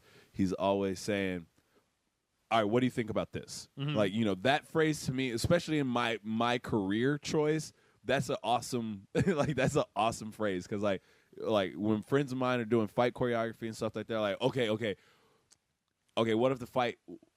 How you think this? How does this sound? And I'm just like, I'm ready to listen. I'm ready to listen. And like it's the same thing with me. If I come up to somebody, I'm like, okay, I was thinking about this one sequence. They know I'm about to say something that's either going to completely make them like go like, hell yeah, let's film that right now, or they're gonna be like, well, what if this happened? And so you create a dialogue. And so like having I wouldn't even call it a partner, but having that other person there to help or bounce off, or group of people, whatever. If you can find that, which you will be able to, but when you find that, you'll see how actually easier it gets and how much more energy you have towards your goals, because then these goals that you personally came up with, if they are not like solidified to you and you have a group of people that can help you with that, that's when the weight starts to get lifted. Or even if you're doing a collaborative thing and you're like, all right, by the end of September, we want to do X, Y, Z, and I'm going to do this and you're going to do this.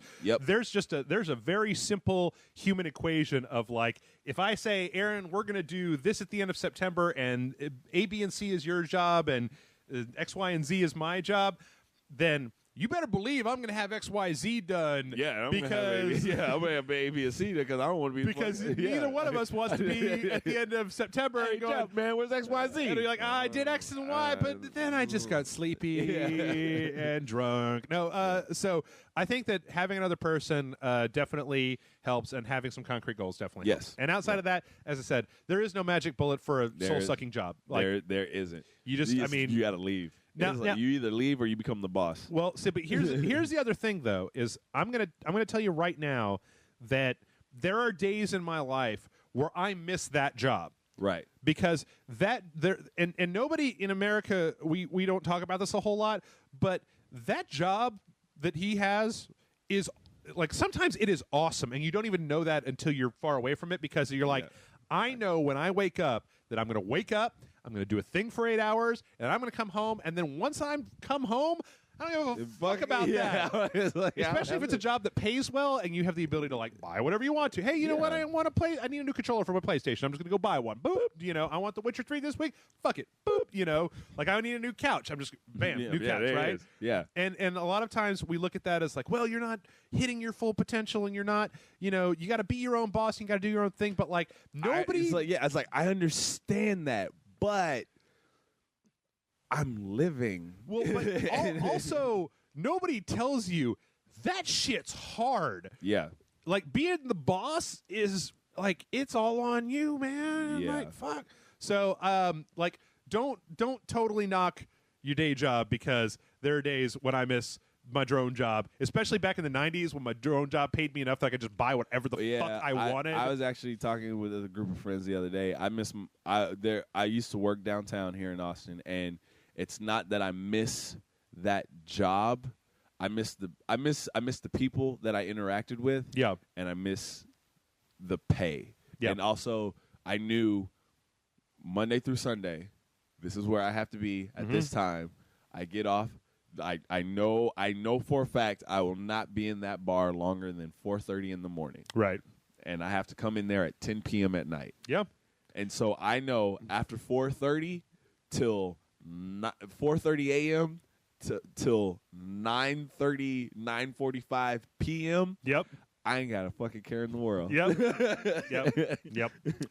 All right. Our next one comes in from Yeti13, who says, hello, Jeff and Aaron. I had completely written off Splatoon as a cartoony waste of time, but I participated in the beta since it was open and free. As it turns out, I actually had more fun than with any shooter in recent memory. It felt really polished and balanced, plus the ink method of movement matches were very dynamic. I was flabbergasted, to say the least. Have you ever completely dismissed a game or film and then have it change your mind completely? Let the Dong Lord's chosen prophet keep singing his ballads. And then he has a link here to the Ding Dong song. I'm all right. Proud patron, Yeti13. This is a good question. I'm trying to think. You know, I was actually talking to somebody, and this is, whenever anybody asks me these questions, it's hard for me to get further back than like the last year or two, because I play so many goddamn games, right? But I can tell you that last year there were 2 games on my top 10 game of the year list that I did not expect to be there. One was Shadow of Mordor, because I did not, like, they showed that Nemesis system, and I was like, no fucking way.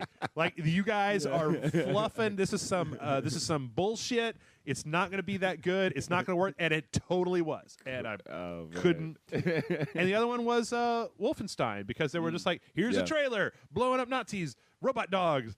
And I was like, okay, fine, you know, whatever, sure. Okay. But no, great, wonderful, wonderful game. Games, I don't know, because I buy the games that I want. Right. Like, I'm pretty selective when it comes. You don't spend a lot of time. Mortal Kombat, I thought it was shit, but it was, no. It's like I can't say no. It's like I like this. Like I don't have a lot of time in my personal life to play video games, so the games that I do play, I make sure that, damn it, it's like, this is what I want, and like, so I like research a lot. Movies, that's easier, because that's easier for me because I watch a lot of movies. Because we touched on it earlier, Gone Girl. I had no idea what the movie was. I was just like, Ben Affleck, bleh. Rosamund Pike, she was cool in some other movies. What the fuck is this about? Dude murdered his wife. Come on, really? Right. And so, and also at the same time, my girlfriend took me. It was her movie weekend. We also saw Top 5. Don't go see it. It's a horrible movie. It's probably out on Blu-ray right now. Horrible movie. So I was coming off of that, and so I was just like, this is going to be the worst movie weekend ever. Gone Girl it was amazing. Yeah. I actually want to buy it because it's like I base the movies I buy on, can I watch this again? Right. And again, because like most of the movies that are on my shelf, I've seen way too many times that someone humanly possible should watch. But it's one of those movies because I was like, because then I look at it then from an actor, it's just like there's some character stuff that I can get in there, or that if I ever end up directing something, I could tell a female actress, I need you to be crazy. Watch this lady.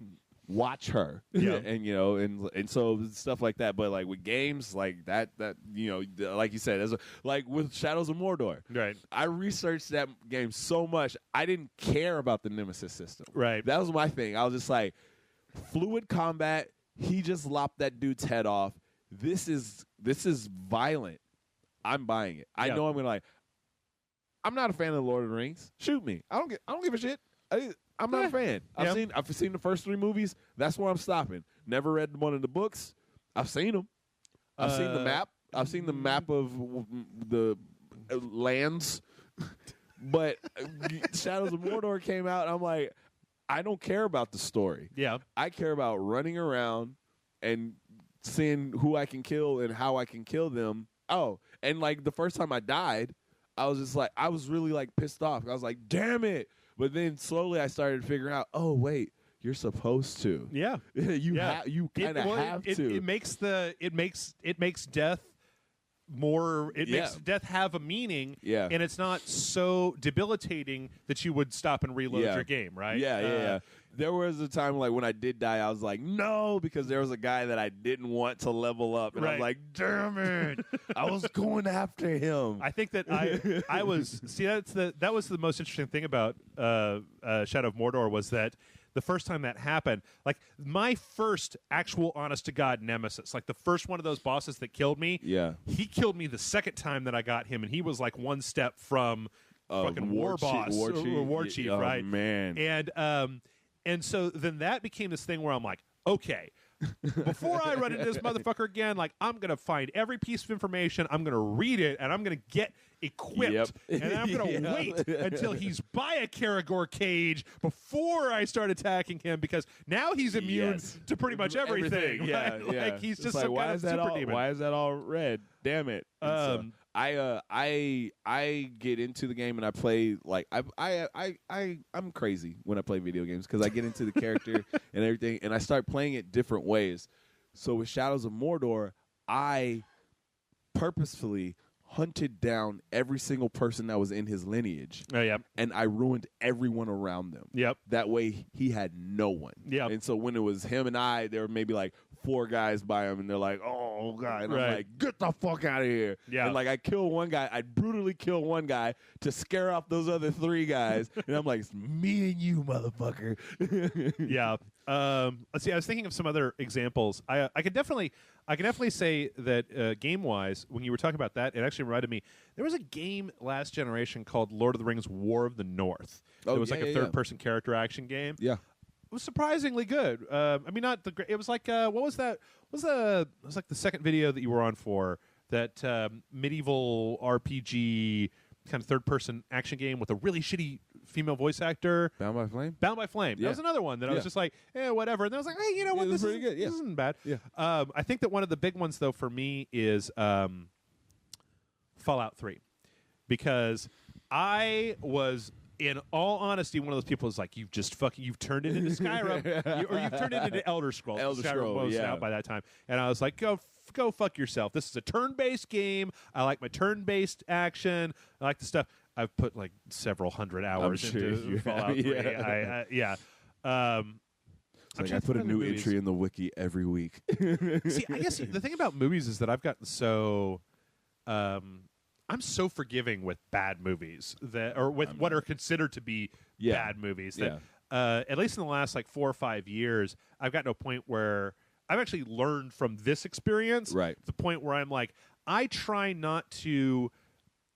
In some cases, my hopes get up, but I've seen so many times where I've been disappointed by a thing, and I've seen so many times where the opposite has happened, where I've been all about a thing, and then I'm like, oh, yeah, and then I really like it, right? That I try to wait and judge based on when a thing happens, right? Yeah. Because I've had this happen so many times. I was thinking about it today, where I think that when Scott Pilgrim was coming out, I was like, whatever, like some comic or whatever. Right. And I was watching that movie today. I was just like, this is such a good movie. Like it's so good, so well put together. I'll say it also for me with movies. I don't ride the hype train. I will definitely like conduct it, right? But I don't. I'm your friend on Facebook. I know you will conduct the hype train. I will conduct the hype train on many things. So when Mad Max came out, going back to Mad Max, I'm not going to try to stay on it as long as we did, but going back to Mad Max, because I wasn't seeing it at my normal time of seeing it, I knew there was Thursday, Friday, and Saturday. Right. So that's 3 full days where I know people are going to be like, and so I was just like, you know what? I don't want to read a review. Yeah. I already know like the backstory and the Easter eggs and everything that's happening in there. I'm like, what could you ask for?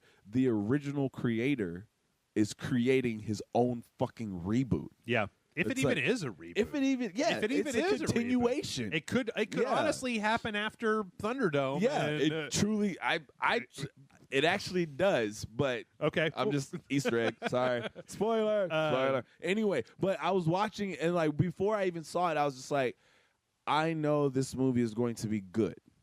I try to not go into any movie with any expectation other than I'm just going to the movies to enjoy myself. Right. Because that's what the movies were created for. In general, that's what they were created for. Right. So with that, with every movie I go into, with every movie I buy on Blu-ray, like there are movies I've never even seen that I just go straight to buy because I know I'm going to like. I saw the trailer for Everly yesterday. Okay. My friend posted it and on Twitter, and I actually started having a back and forth with the director of the movie. Okay. I don't know what it is. Joe Lynch. I think that's his name. Everly. Okay. It's Selma Hayek. Can't go wrong with that. Oh, it's the one where she's in the apartment? Yeah. I really want to see that movie. So, but I saw the Japanese trailer. Okay. Japan don't fuck around. Yeah. Okay, yeah. As soon as I saw it, I went, where can I get this? I need to have it now.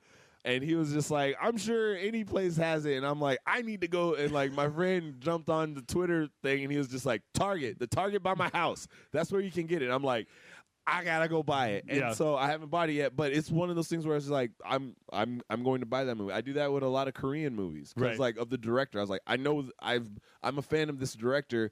He doesn't fail his fan base. A lot of Korean directors don't do that. And so it's one of those things where like it's like just going back to it, it's like I choose wisely unless it's the top 5, but I didn't choose that one. That was my girlfriend. So. Well, it's with movies too. I've seen so many movies over the course of my life that it's like anything from mildly interesting upwards is fine with me. Yeah, and anything from pretty bad downwards is also fine with me. The only time that I'm really going to get pissed off about your movie is if I just don't have any reaction to it. I can watch a movie that I don't like and I can actually get something out of it, right? And I can watch movies that I really do like and get something out of that too. It's mostly just that middle garbage part where it's like, and what's in that middle garbage part for me? What's that? Hot Tub Time Machine. See, I didn't even bother. So, it's just have you seen Kingsman?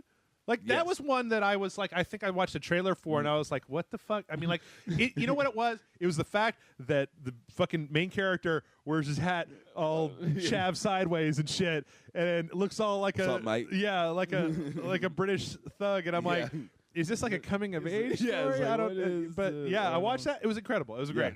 Yeah, fucking I have so many friends that fucking hated that movie because of how the whole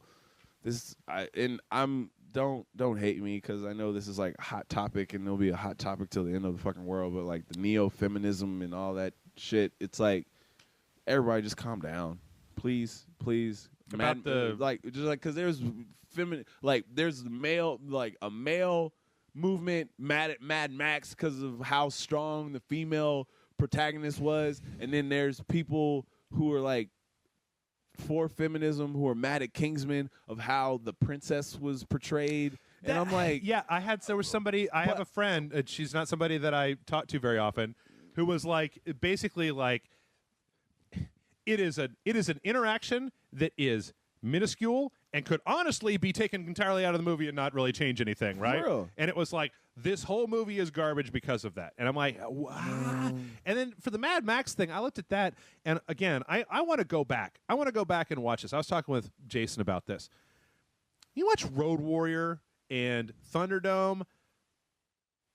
Pretty familiar with Road Warrior. I've seen Thunderdome a few times, but I think it's cheesy in a lot of places. Yeah. Just in a way that I'm not really super interested in.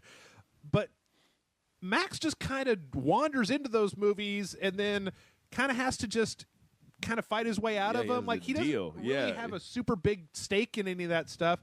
And it's like, yeah, that was kind of the same thing. Like I honestly think that in the new Mad Max movie, that's probably what's going to make it have more legs for me, is because Max still gets to be this stoic-ass mother. I mean, in the beginning of the Road Warrior, is there like 10 or 15 minutes before he even says anything? Where he's just wandering around, right? And I'm like, in this one, you don't even understand the first thing that comes out of his mouth. Right. Like, when you actually see his mouth move, it's like, oh, like, yeah, what? Yeah. Well, but the other great thing about this is that by this is another thing, just to keep going back to my head, is that by making the character arc, because here, let's be real honest here, right? There was no character arc for Max in the Road Warrior. No. He wanted gas and to take his car and leave, like to go back to the desert and eat dog food. That's what he wanted to do. And in Thunderdome, there were the kids in the plane, but that was stupid. That was the worst part. In the way back, I don't even remember. Did they take the plane off at the end, or did they? I don't remember either. It's the one I got to. But the thing is that I thought this was great because Max was in there, and it's a 2-hour goddamn movie. And he's obviously got some fucked up shit. And he's obviously a crazy person. Yes. He is mad, not angry. He is crazy Max. It's not mad like, right. It's mad like. Yeah, exactly. And so. Sits in a corner rocking back and forth. That movie has a beginning, middle, end character arc through Charlize Theron's character. But what's great about that is that instead of making a beginning, middle, end with Max's character, where we're going to have to shoehorn some bullshit, his character set up to do, like, I would watch 6 more Mad Max movies that were just kind of him wandering into somebody else's story, helping out, and we learned a little bit more about him here, a little bit more about him over here, and then he leaves. Right, and then he's gone, and it's like, great. Yeah, I think that was perfect, and I think it's a way of storytelling that means that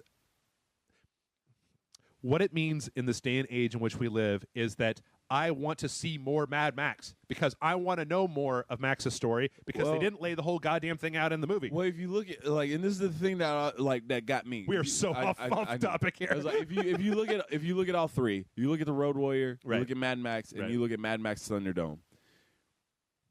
Road Warrior, you don't see him for the first 20 minutes, and if you do see him, it's the back of his neck because it's that big chase scene at the beginning of Road Warrior. Road Warrior or Mad Max? What's the first? The first one's Mad Max. Okay, Mad Max. Yeah. The first one, like you don't really see him, and then it's been so long since. Yeah, but because it's fresh in my head, you don't really see it. It's a chase that's happening between him and this other guy who's talking about the toe cutter. Right. Yeah, it's like okay, who's that guy though? But then you see Max chase him down. He does his thing. They go back to the police station. Right. And then it goes back to like this other town where Toe Cutter appears with his bike gang, and you get to see all the shit that they do.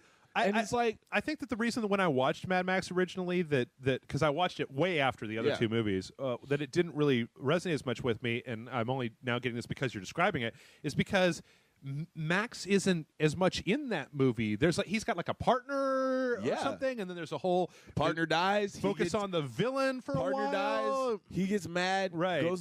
Goes chase down the villain. Right. Then they kill his wife and kid. And then there's revenge. Right. And then he goes mad. Right. And then the movie focuses on him. Okay. Towards the end, getting revenge. So it's like, okay, like truly, Road Warrior is probably the only movie that focused on Max more. It didn't though that much. It was about the people in and then Mad Max rock and roll. Well, yeah, Mad Max Thunderdome. It's not about Max at all. Like you said, it's about the kids in the Thunderdome. Right. And then like they're like help Master us. Blaster. Yeah. It's like and then this one is Mad Max Fury Road. It's like this was gonna happen no matter what. He just happened to be the blood bag that this guy was picked. What I think is really interesting about that movie is that I don't think that Mad Max Fury Road would have been a better movie if during one of the quiet parts Max had decided to unburden himself about everything that had happened to him. I don't think that would have made it a better movie. And in fact, by not doing that, again, I want to see another one of these movies because it's not a movie where there's mystery and there's like some loose threads. Who is the kid? Yeah. And how long has he been crazy? Even seeing Mad Max, because it's not clear whether this is a sequel or a reboot. It's like, is there something else going on? Blah, blah, blah. Anyway, sorry questions. All right, here we go. Our next one. It was like a good 15-minute. This next one comes in from Witch Rolina, who says, "Greetings, heralds of the new gods. Your friendly local arcane witch is writing in again with a fun little question I like to throw around every now and then. Okay. As you know, many genres typically have certain settings associated with them. FPS with modern/real world, or sci-fi RPG with medieval fantasy. My question has to do with when this isn't the case. Which genre would you have a game made for an atypical setting, and what would it be like? As for me, I want to see an FPS in a high fantasy setting, but not medieval fantasy. Be much more evolved world, like the fantasy equivalent to the modern world. It wouldn't have as wide of a weapon selection as many modern military FPSs. Keep the gun count down to a typical 5 or 6. However, you'd be switching ammo types. She goes on to just talk about different elements for the ammo types. I mean, this is a good concept. This is a very long email.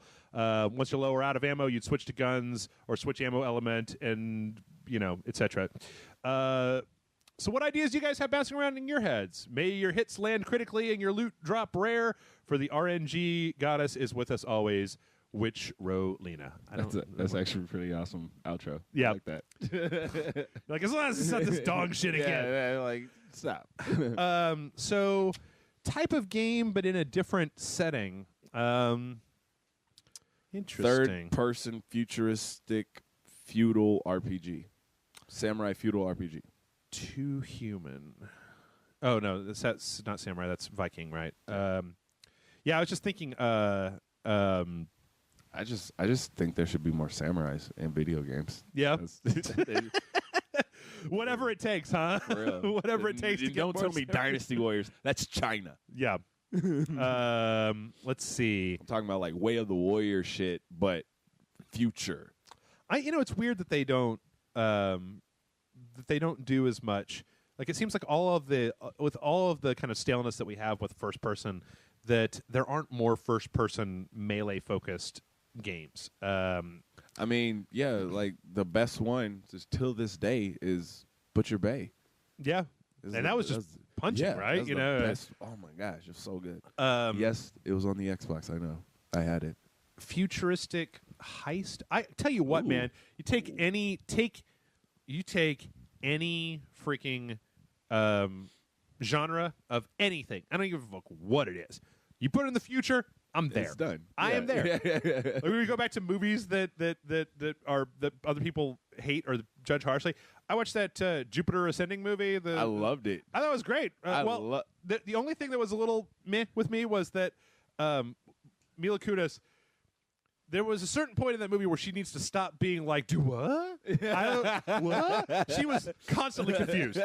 And I'm like, okay, I understand at the beginning you got chanting dog wolf and, like what's going on up here in space. And, oh, my God, there's people out in space. But there's a certain point kind of about halfway through the movie where it's like, you need to stop being surprised because you've already seen everything. A lot of stuff. You've seen everything. I mean, he blew your mind when he said, do you think Earth is the only planet with sentient beings? Right. That's when she should. That's when she went. What? That was the point. But that should have been the last one. But no, yeah. I was a fan of Jupiter Ascending because I saw Jupiter Ascending where it was filmed in Chicago. Okay. I'm gonna think about this, or I'm gonna put this out here, and you can rack your brain and tell me. All right. I don't think I've seen a game that is like Grand Theft Auto that has a big open world that's full of stuff that is set in the future. Like hover cars instead of regular cars, maybe spaceships where you can go to different areas, like something like with the map the size of GTA 5, right? But then you can fly ships between it and take missions and go out into the I mean, Destiny is a little open world-ish, but there's not as much. I'm talking about like a world, like a city with stuff in it, right? Like there hasn't. That would be sick. Because I've had this idea for a long time about a game that is essentially the sequel to Super Metroid, where it's a 2D game, but instead of one world, you've got a bunch of different worlds, and let Samus like change up her suit and get in a ship and go to different places. Like instead of making it a Metroidvania game where you got to unlock this part of the level, you got to go to this world to get the triple jump to come back to this world and do that, but make it all beautiful pixel art and make it all Samus and then so different you're stuff. Saying but Mega Man. So with less instant death and helmets with eyeballs, googly eyes attached to them. But no, I mean, I think that this is a thing that they were kicking around for a long time with GTA, where they were like, when are we going to have a GTA that's in the future? And I'm like, you got me, but I'll buy it. Like, sight unseen. I would definitely. That was one of the reasons why I bought Saints Row the 4. Saints Row 4? I was like, third, fourth. Saints Row the 4th? Yeah, the 4th. But speaking of open world things coming in the future, Need for Speed just announced that their next game is going to be a completely reboot of the entire series. Oh, and is that why? And it's going to be open world. And it's also going to involve a, they call it a CarPG. Well, no, they call it like the crew. They said the crew failed in being a CarPG and having they don't want to follow the same formula that every CarPG has followed of. Quit saying CarPG. I just like saying it. Quit saying CarPG. I will start saying Drivatar if you keep saying CarPG. All right. But that these games are following where driver is amazing, driver loses everything, driver has to start from the ground up to become the best driver again. Yep.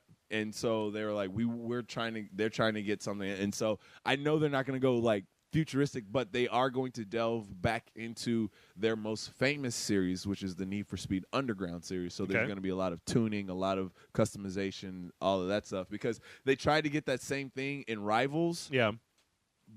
That shit doesn't work when you got $300,000 cars that you're racing in the fake California Redwood floor. It's like that didn't work. Souped up cop cars. I'm like, no. It's like underground. Let's race. I think that I don't. That's a genre that I don't really understand. I mean, I don't race as much. I mean, I love it. Wipeout, like a future race. Again, take anything, put it in the future. Yes. Totally down with that.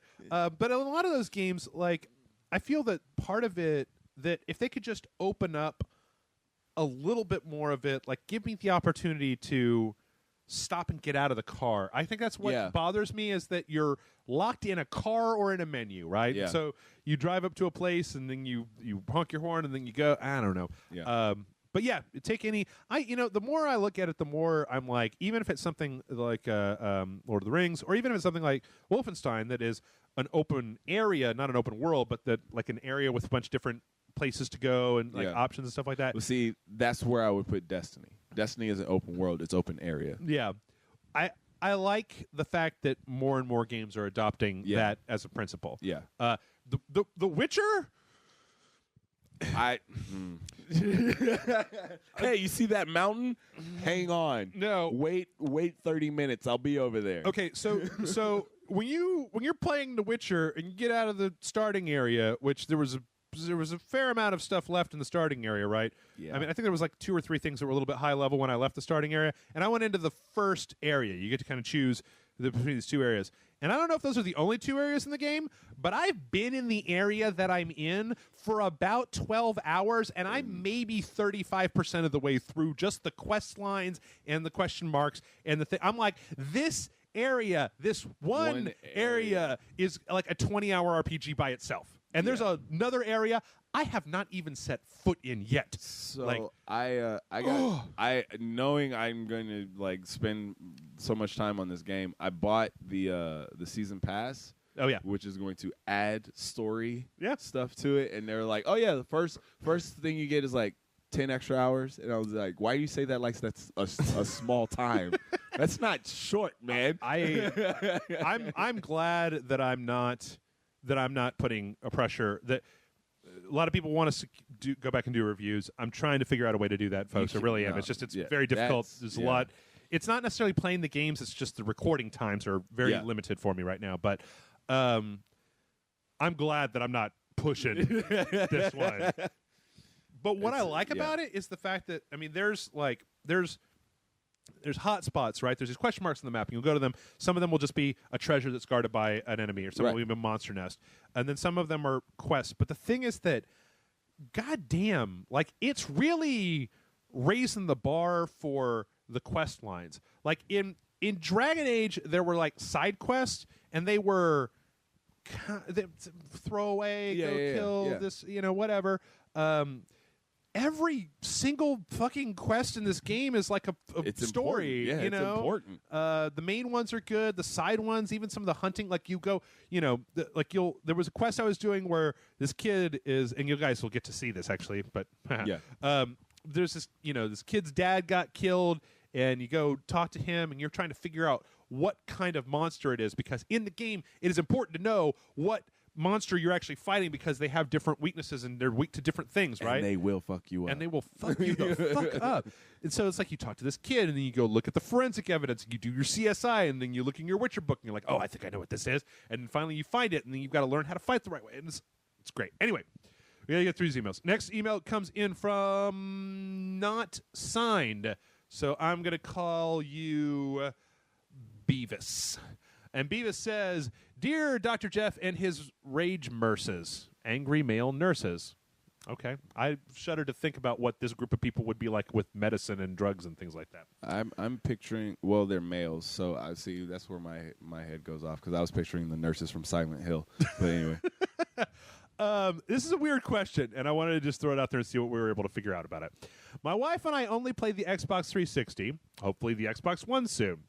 She cannot play any PlayStations because she becomes ill. Why do you think this happens? From Beavis. Beavis, I'm going to tell you right now that I don't know. Like, that doesn't make any sense. Because she can't take the awesome. That's why I wanted to ask this question when you were on the show. She can't take the awesome. I'm trying to think of what is the difference. I mean, the controller might be the controller. Difference? Might be some, like, it all depends on what game you're playing also, because like if they're trying to play some game that has like stuff, she might be epileptic to a certain frequency, because I know that has happened to some friends of mine before, where they're just like, I cannot play this one game because there's something about it that is just like bloop, bloop, bloop. The only thing I could think of would be maybe, I mean, I guess that later Xboxes and later Xbox games did 1080p, but I know that early, like if he still has an earlier Xbox, if he's running Component maybe at 720, that's lower resolution. That might be something to check. I'd say check and see if that's the case. Maybe set your PlayStation down to, I mean, I assume he's got a PlayStation 3, right? I don't know, he's an Xbox 360, probably not. Maybe, but he says she cannot play any PlayStations. The plural is what gets to me. Like, okay, no PS1, no PS2. Is it Vita? It's got it. The only thing that's between those is the controller. That's the only difference between those is the controller. what about the PlayStation controller would make you nauseous? It's the awesomeness. It's just how it feels in her hands. I would need to know more about what kind of illness. You used to say ill. It's actually the subject line is wife's PS3 sickness. Maybe do you have one of those TVs that does that horrible? The wave, like 120 hertz or whatever. The where everything looks like it was filmed for a telenovela or whatever. Maybe turn that shit off. Maybe that's what it is. Maybe set your PS3 down to 720. Maybe have your wife go to a hand specialist. I don't know what the fuck. Yeah. Beavis, you're going to have to tell me more. Tell us more, Beavis. Because I really am curious. What kind of, she says, becomes ill. It says PS3 sickness. Is she like coughing a lot? Or is she allergic to the plastic it's made? Is your wife pregnant? I don't. Is she epileptic? I don't know. Yeah. All right. So next one comes in from, he actually, or she actually, he says, phonetically spelled out his thing, Suijin. A Japanese water deity. Okay.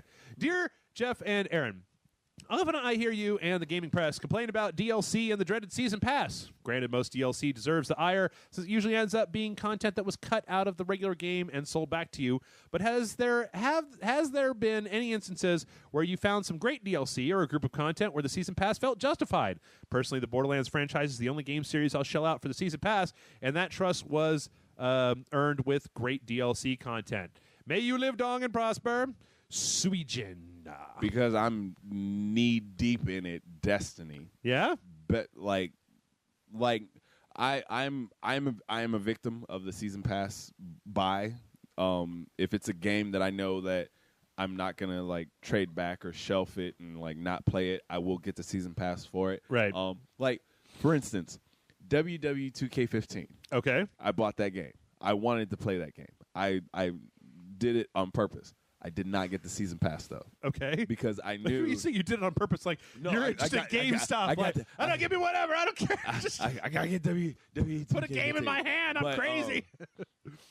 I did not get the season pass because I know for a fact I'm not going to play that game as much as I'm going to play Destiny or I'm going to play Assassin's Creed or I'm going to do all this stuff like that. Sure. And so I did get, and that's the thing. And I benefited from this because I hadn't put those games in my system for a while, and like everybody else, I popped Destiny back in and like was like doing the updates and stuff. So I popped Assassin's Creed Unity back in to do like the updates. Yeah. Took a very long fucking time. I'm sure. But from it, I got Assassin's Creed Chronicles China.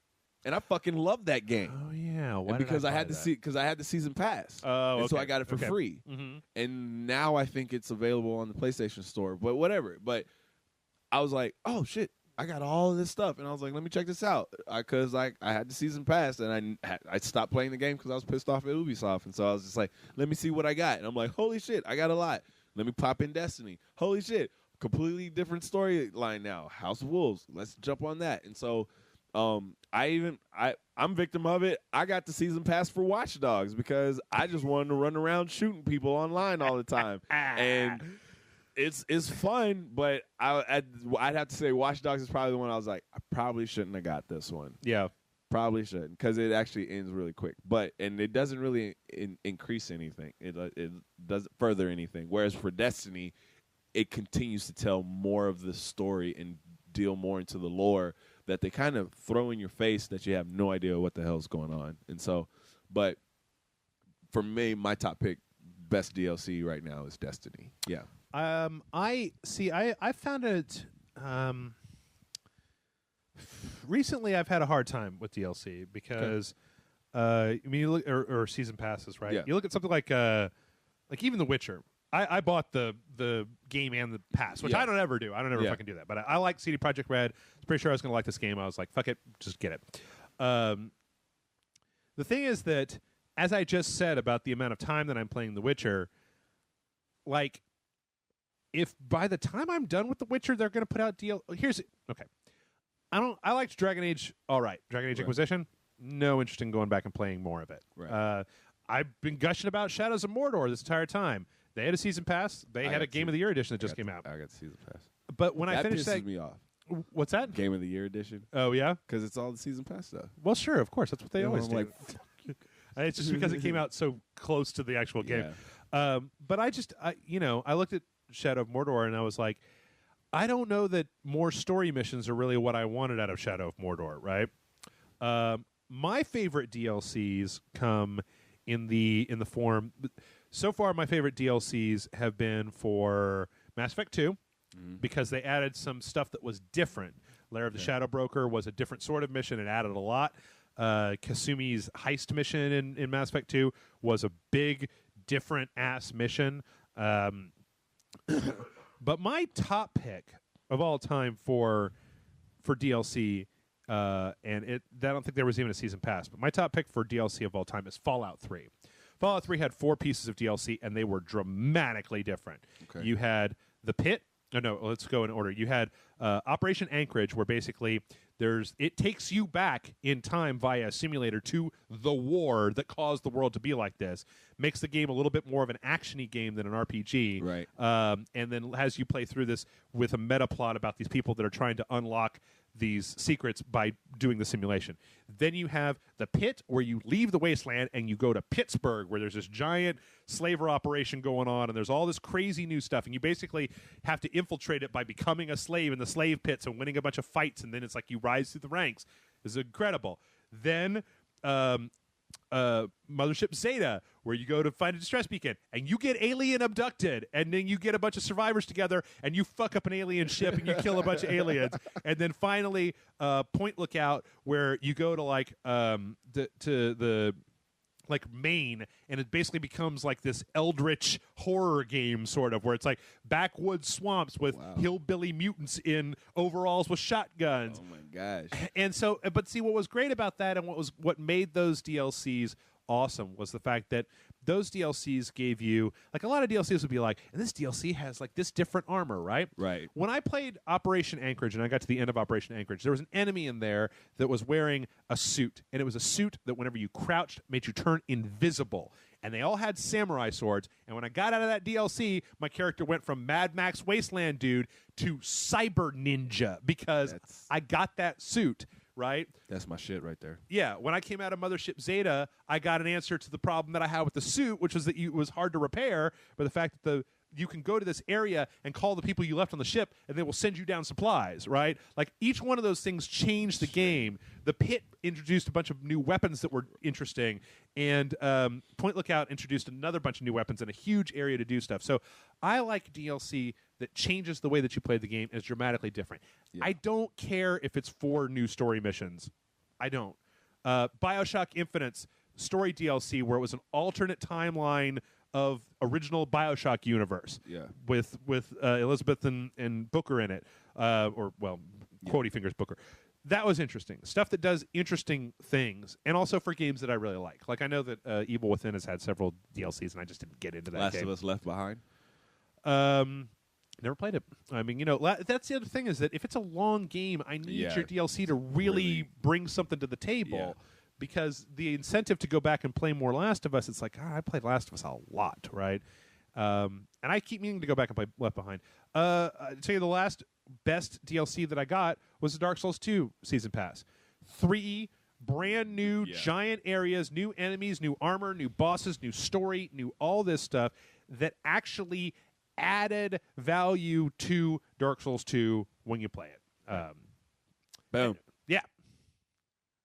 All right. This next one comes in from Ken, and I'm going to have to start cutting questions because we're getting over. Ken says, hi, guys. With Uncharted 4 developers boasting that they have the best faces ever in their upcoming game, I've been wondering whether increased realism equals greater immersion into a game, or are Naughty Dog really running the risk of falling into the Uncanny Valley and in turn damaging the ability for fans to become immersed? Personally, I feel that narrative and storyline are what draw me into media, and it is the lack of realism that allows for more of an escape from reality. However, others beg to differ. What say you fine gentlemen? Keep it classy. Sure, you can. Yep. You've Uncanny Valley problems, Aaron?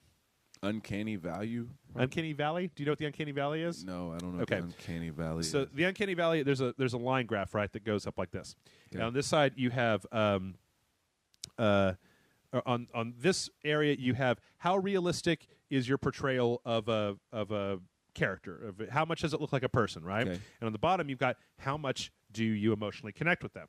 So as your players, as your models or your depiction of humanity gets closer and closer to looking like a real person, you are more and more connected to it, right? You have more of a connection to Nathan Drake than you do to Smiley Face, right? Right. Pac-Man. Right, Pac-Man. Yeah. But then there's a point where there's a huge dip, right? And that usually comes right before you get to actual people. Between actual people and your realism scale, there's what they call the Uncanny Valley. This is like Final Fantasy Spirits Within, where you're looking at a bunch of dead-eyed CGI creatures, and your brain, it just intrinsically goes, no, turn it off. Nope, I don't like any part of that. And I think it's one of the reasons why, or like Beowulf, right? Where you look at that, you just like, I don't know what it is, but I don't give a shit, and like I don't like what's going on here. Something's not right. Right. No, I don't. I'm like I said, I'm crazy when I play games. I'll play Pac-Man and I'll be Pac-Man, and I'll play freaking Uncharted, and I'm excited for the Uncharted 4 because to me this is just a push in technology. Yeah. And also at the same time I'm looking at it from a career standpoint in which they not only need human beings to do this, right? Like that gives me a chance to be able to be hired, right? To have these, however many fucking dots because they're going from like 93 to like a outrageous number to get like the features exactly, and so I'm ready for it. I want to see Nathan Drake in paint. I want to it's there. Whether you can actually like, to me that shows that Naughty Dog is really upping the ante, and they're paying. They want us to pay attention and let us know that, hey, this is like we want this story to be like cinematic, and that's what Uncharted has been. Well, I think it's interesting when the first question that he asked was I've been wondering whether increased realism equals greater immersion into a game, and I don't. Yes. I don't know if immersion is correct. Immersion's not the right word. But I will say this, that when we're talking about Naughty Dog, there were parts in The Last of Us where there was story that you were getting out of facial expressions that Ellie and Joel made, or a look that passed between two people, right? Something that up until now, like even The Witcher that I've been talking about is like, Geralt, talk, filthy villager, talk, right? Yeah. And then back again. But in The Last of Us, because of the way that because of the controlled aspect of their storytelling, I think it's one of the reasons that people like that game so much is because there was a really, like, you were looking at that game, but it felt like you were watching people in the cutscenes. Well, right? yeah. Well, I have several friends that say that it was the best movie of 2013 and 14. Yeah, yeah. So I think that as that tech gets better, it does let us get further into the game. Yeah. I mean, between environment and facial features and stuff like that, I'm kind of with you where I don't have as big of a reaction to the Uncanny Valley as other people do, and I think it's because I've been playing video games my entire life, and so there's an abstraction that I do between me and the avatar on screen, and I talk about this all the time. I don't give a fuck what it looks like.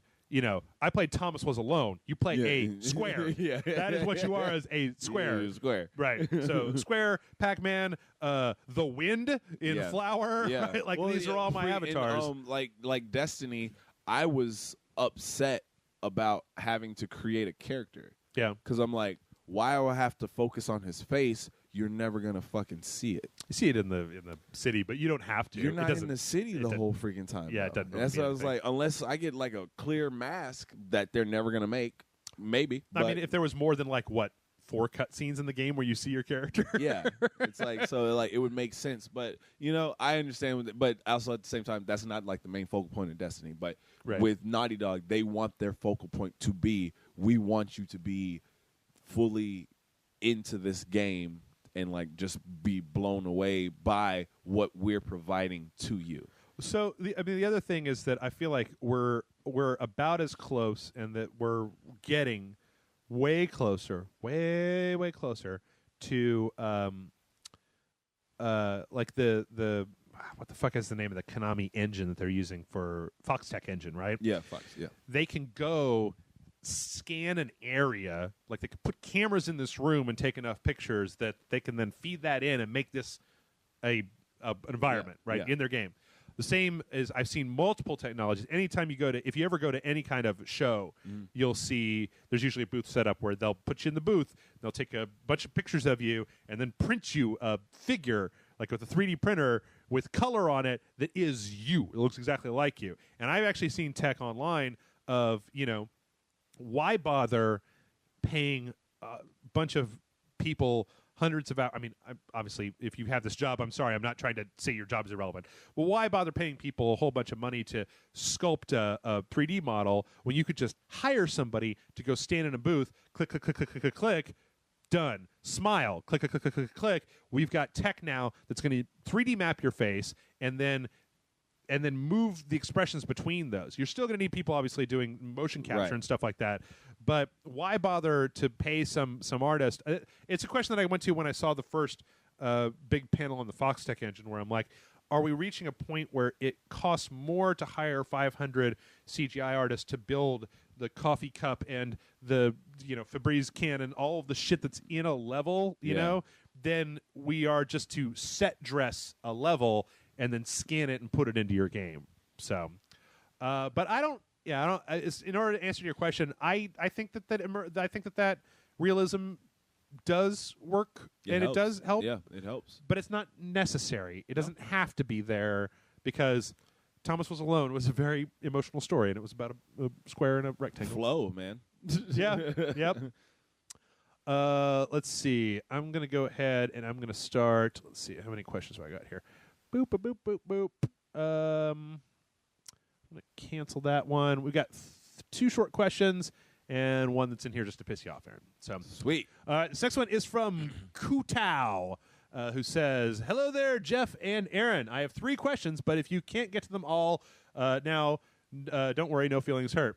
So I think that most of these are directed at me, but feel free to chime in, Aaron. Go for it. Okay.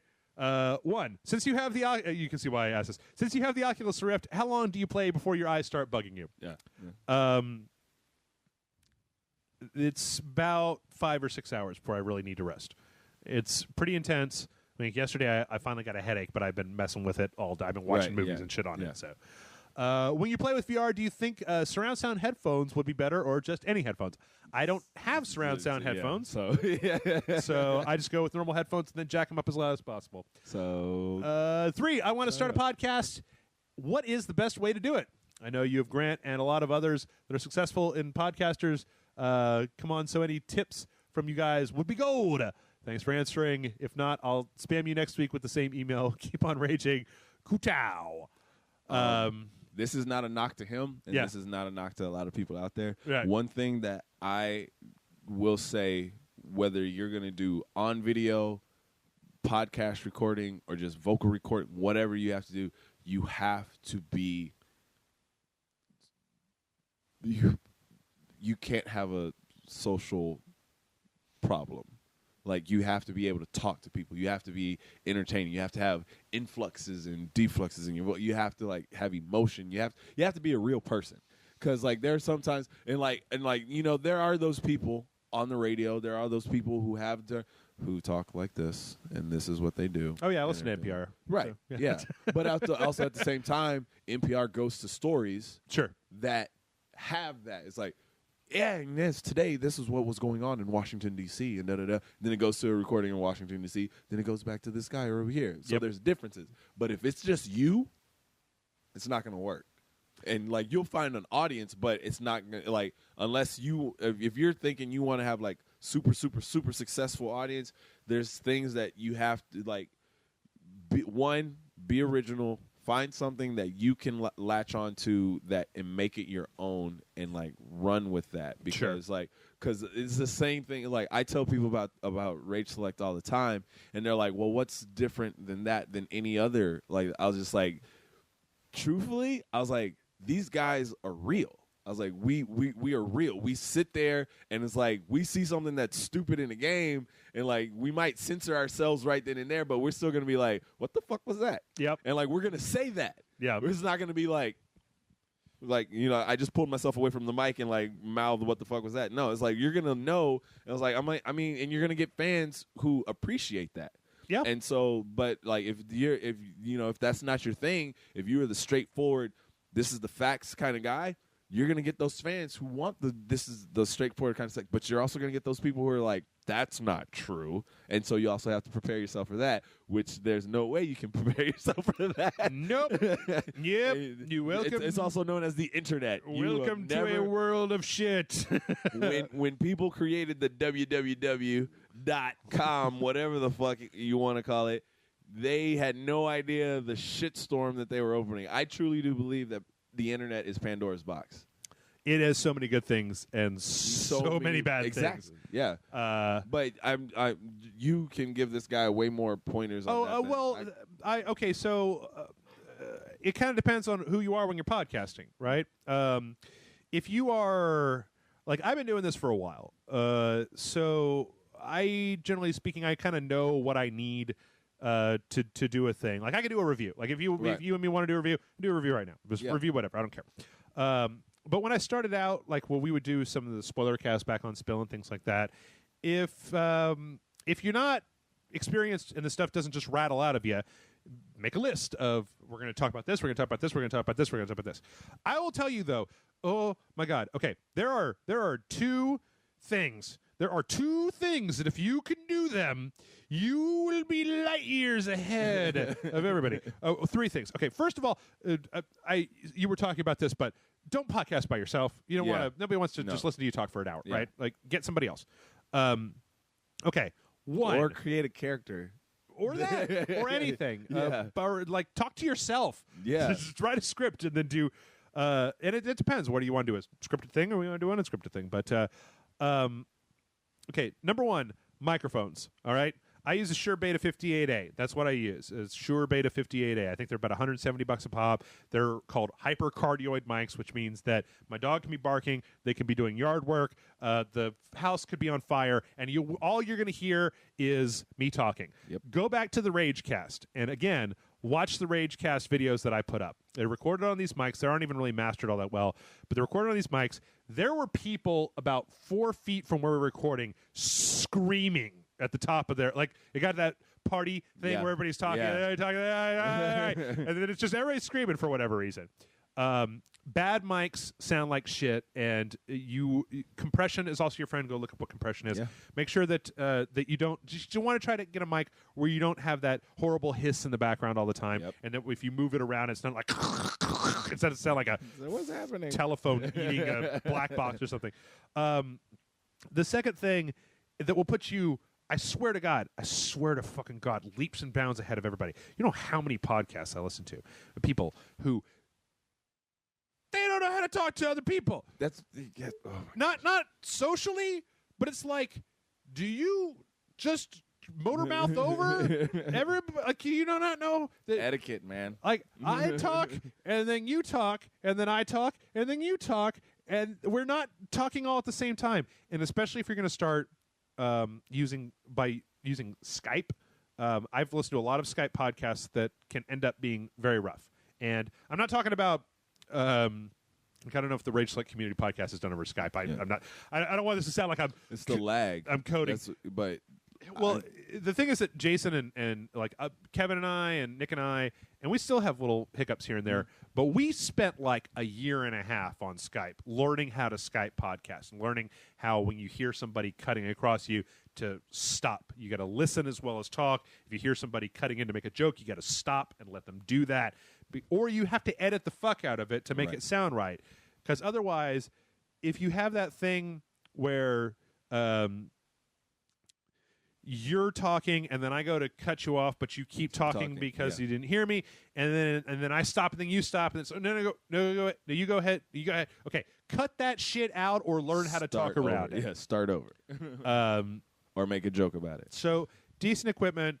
learn how to podcast. I would say start with one other person, right? Like it's a lot harder to podcast with 3 or 4 people. Yeah. And learn how to talk, and that's pretty much all there is. And also, your advice about find a thing. Find the thing that you're into that you like. That's what John Rubio did with Grant over on the Beerus, right? He was like, I want to do a beer podcast. I like beer. Yep. All right, next one comes in from Ben. Ben says, Dear Rage Select, after a number of my friends went out and bought Xbox Ones, a question came to me. They all bought the consoles that had the Kinect no longer bundled.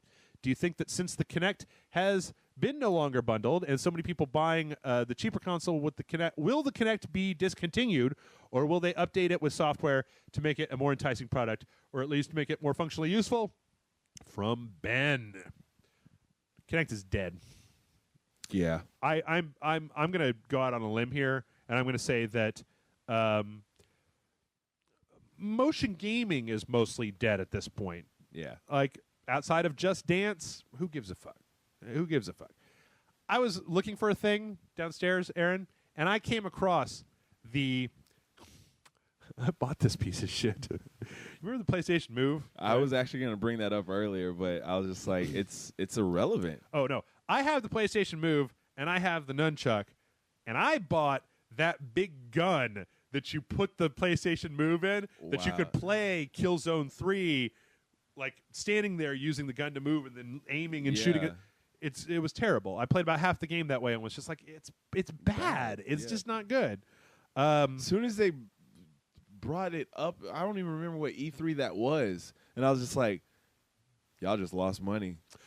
Big time. Again, it's like I was talking about earlier with Sony and the VR. Mm-hmm. If Microsoft wanted the Kinect to work, they should have been using their leverage to make sure that every game that came out, every game, Shadow of Mordor, Wolfenstein, every single game that comes out on the Xbox had an optional but enticing Kinect integration with it. Yes. Whether it was Wolfenstein calling out to enemies and making them come over near you, which I think that shit was supposed to be in Dead Rising 3, but I don't think it worked. Or plastering your face into the game, or taking pictures of you, or anything, right? Anything. But the simple fact of the matter is that there's a difference between a gimmicky add-on and a core part of your gaming experience. Right.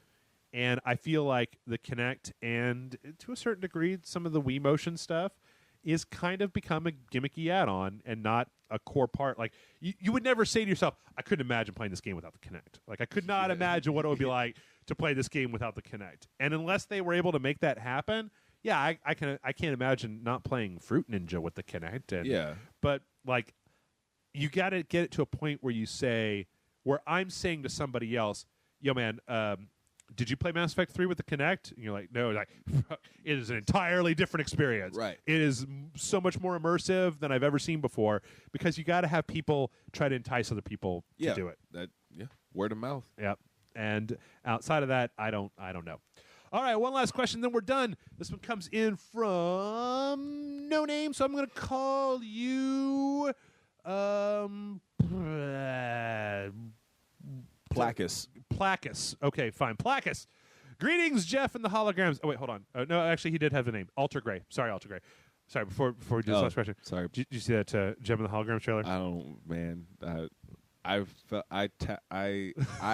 Man. So, I never really watched the cartoon growing up. I caught a couple of episodes. My girlfriend. Yeah.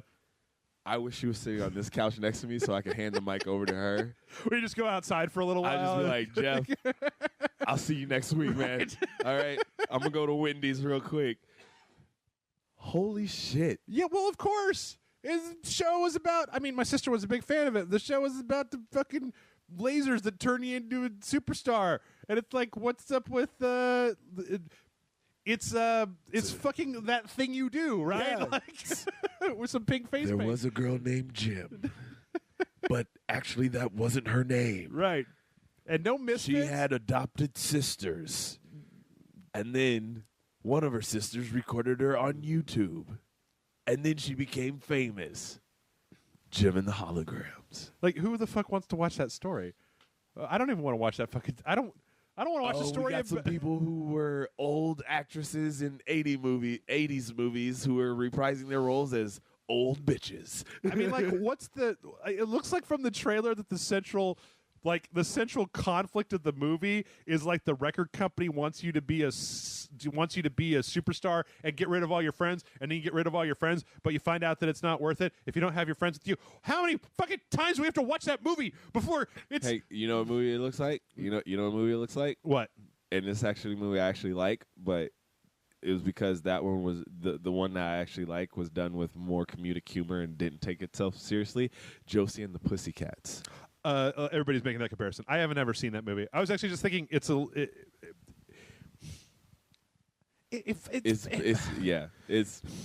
It's like it's a variation on every movie, right? It's a variation on every single movie that's ever been made. Coming of age, young adult, female centered movie. Right.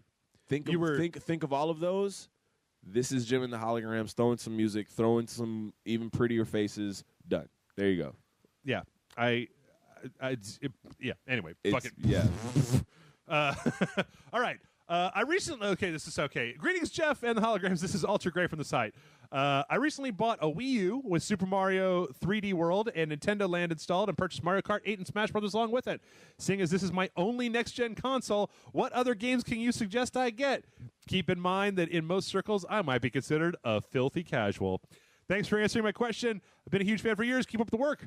Alter Gray. Is this the one, Jeff? Yeah, this is the one. Yeah. You're rubbing your eyes with your fingers. Yeah. Man, so Alter Gray, come on, dude. I mean, I wouldn't even call you a casual, man. I can't. Are you exiling Alter Gray I'm not exiling from video him. games and I'm not You're not exiling even a him. game player anymore. It's like you're a game. That's what he is. He's a game player. You're right. He's not casual. He's a game player. Because casual game players play some pretty. He's playing party games. No, Aaron, that's not true. Super Mario Kart 8 is a good racing game. Have you ever played it? It's a good racing game. It's not Need for Speed, all right? But it's a good racing game. The only thing I'll give Super Mario 8 is the Luigi side eye. The Luigi Death Stare? Yes, that's the shit. I don't know. And Super Mario 3D World is an absolutely fantastic game. If you like Mario games, it's absolutely fantastic. All right? I don't want to say that, but I started playing it, and I was like, holy shit, this is actually a good Mario game. Good job, Nintendo. Get Zombie U. Zombie U is pretty good. I'm actually looking at whenever these questions come up, let's go to Metacritic and search by score. So let's see, Bayonetta 2, Definitely. Wind Waker HD. I never played, but But I here. I tell you what. Here's a game that's out on all these consoles. Guacamelee Super Turbo Mega Edition. Play the shit out of it, man. If you can play it on your Wii U. Deus Ex Human Revolution Director's Cut. If you never played that, I mean, I guess it's pretty. It's really pretty. Let's see, Assassin's Creed Black Flag. I wouldn't do that on there. No. Mass Effect 3 Special Edition. I never played that, but Darksiders, Arkham. See, a lot of this shit is last gen, so it's hard to say. Is that last gen for overall? No, this is just top scores. So this is everything that's ever come out on the Wii U. I'm trying to just think of things that are Captain Toad Treasure Tracker is all right. Doesn't do too bad. What kind of game is he looking for? What it doesn't. I read all that was there. Come on, a lot of people will tell you about Wonderful 101. I think that Wonderful 101 is an interesting concept. I think it takes a little bit of getting used to. Here, let me just look on my shelf. What do we got up here? That is Sonic Boom. Don't buy that. Bayonetta 2, Captain Toad, Super Mario 3D World. So Mario Party 8, Mario Party 10. Don't buy that. Mario Kart 8. So yeah, you're set. Anything that Nintendo makes.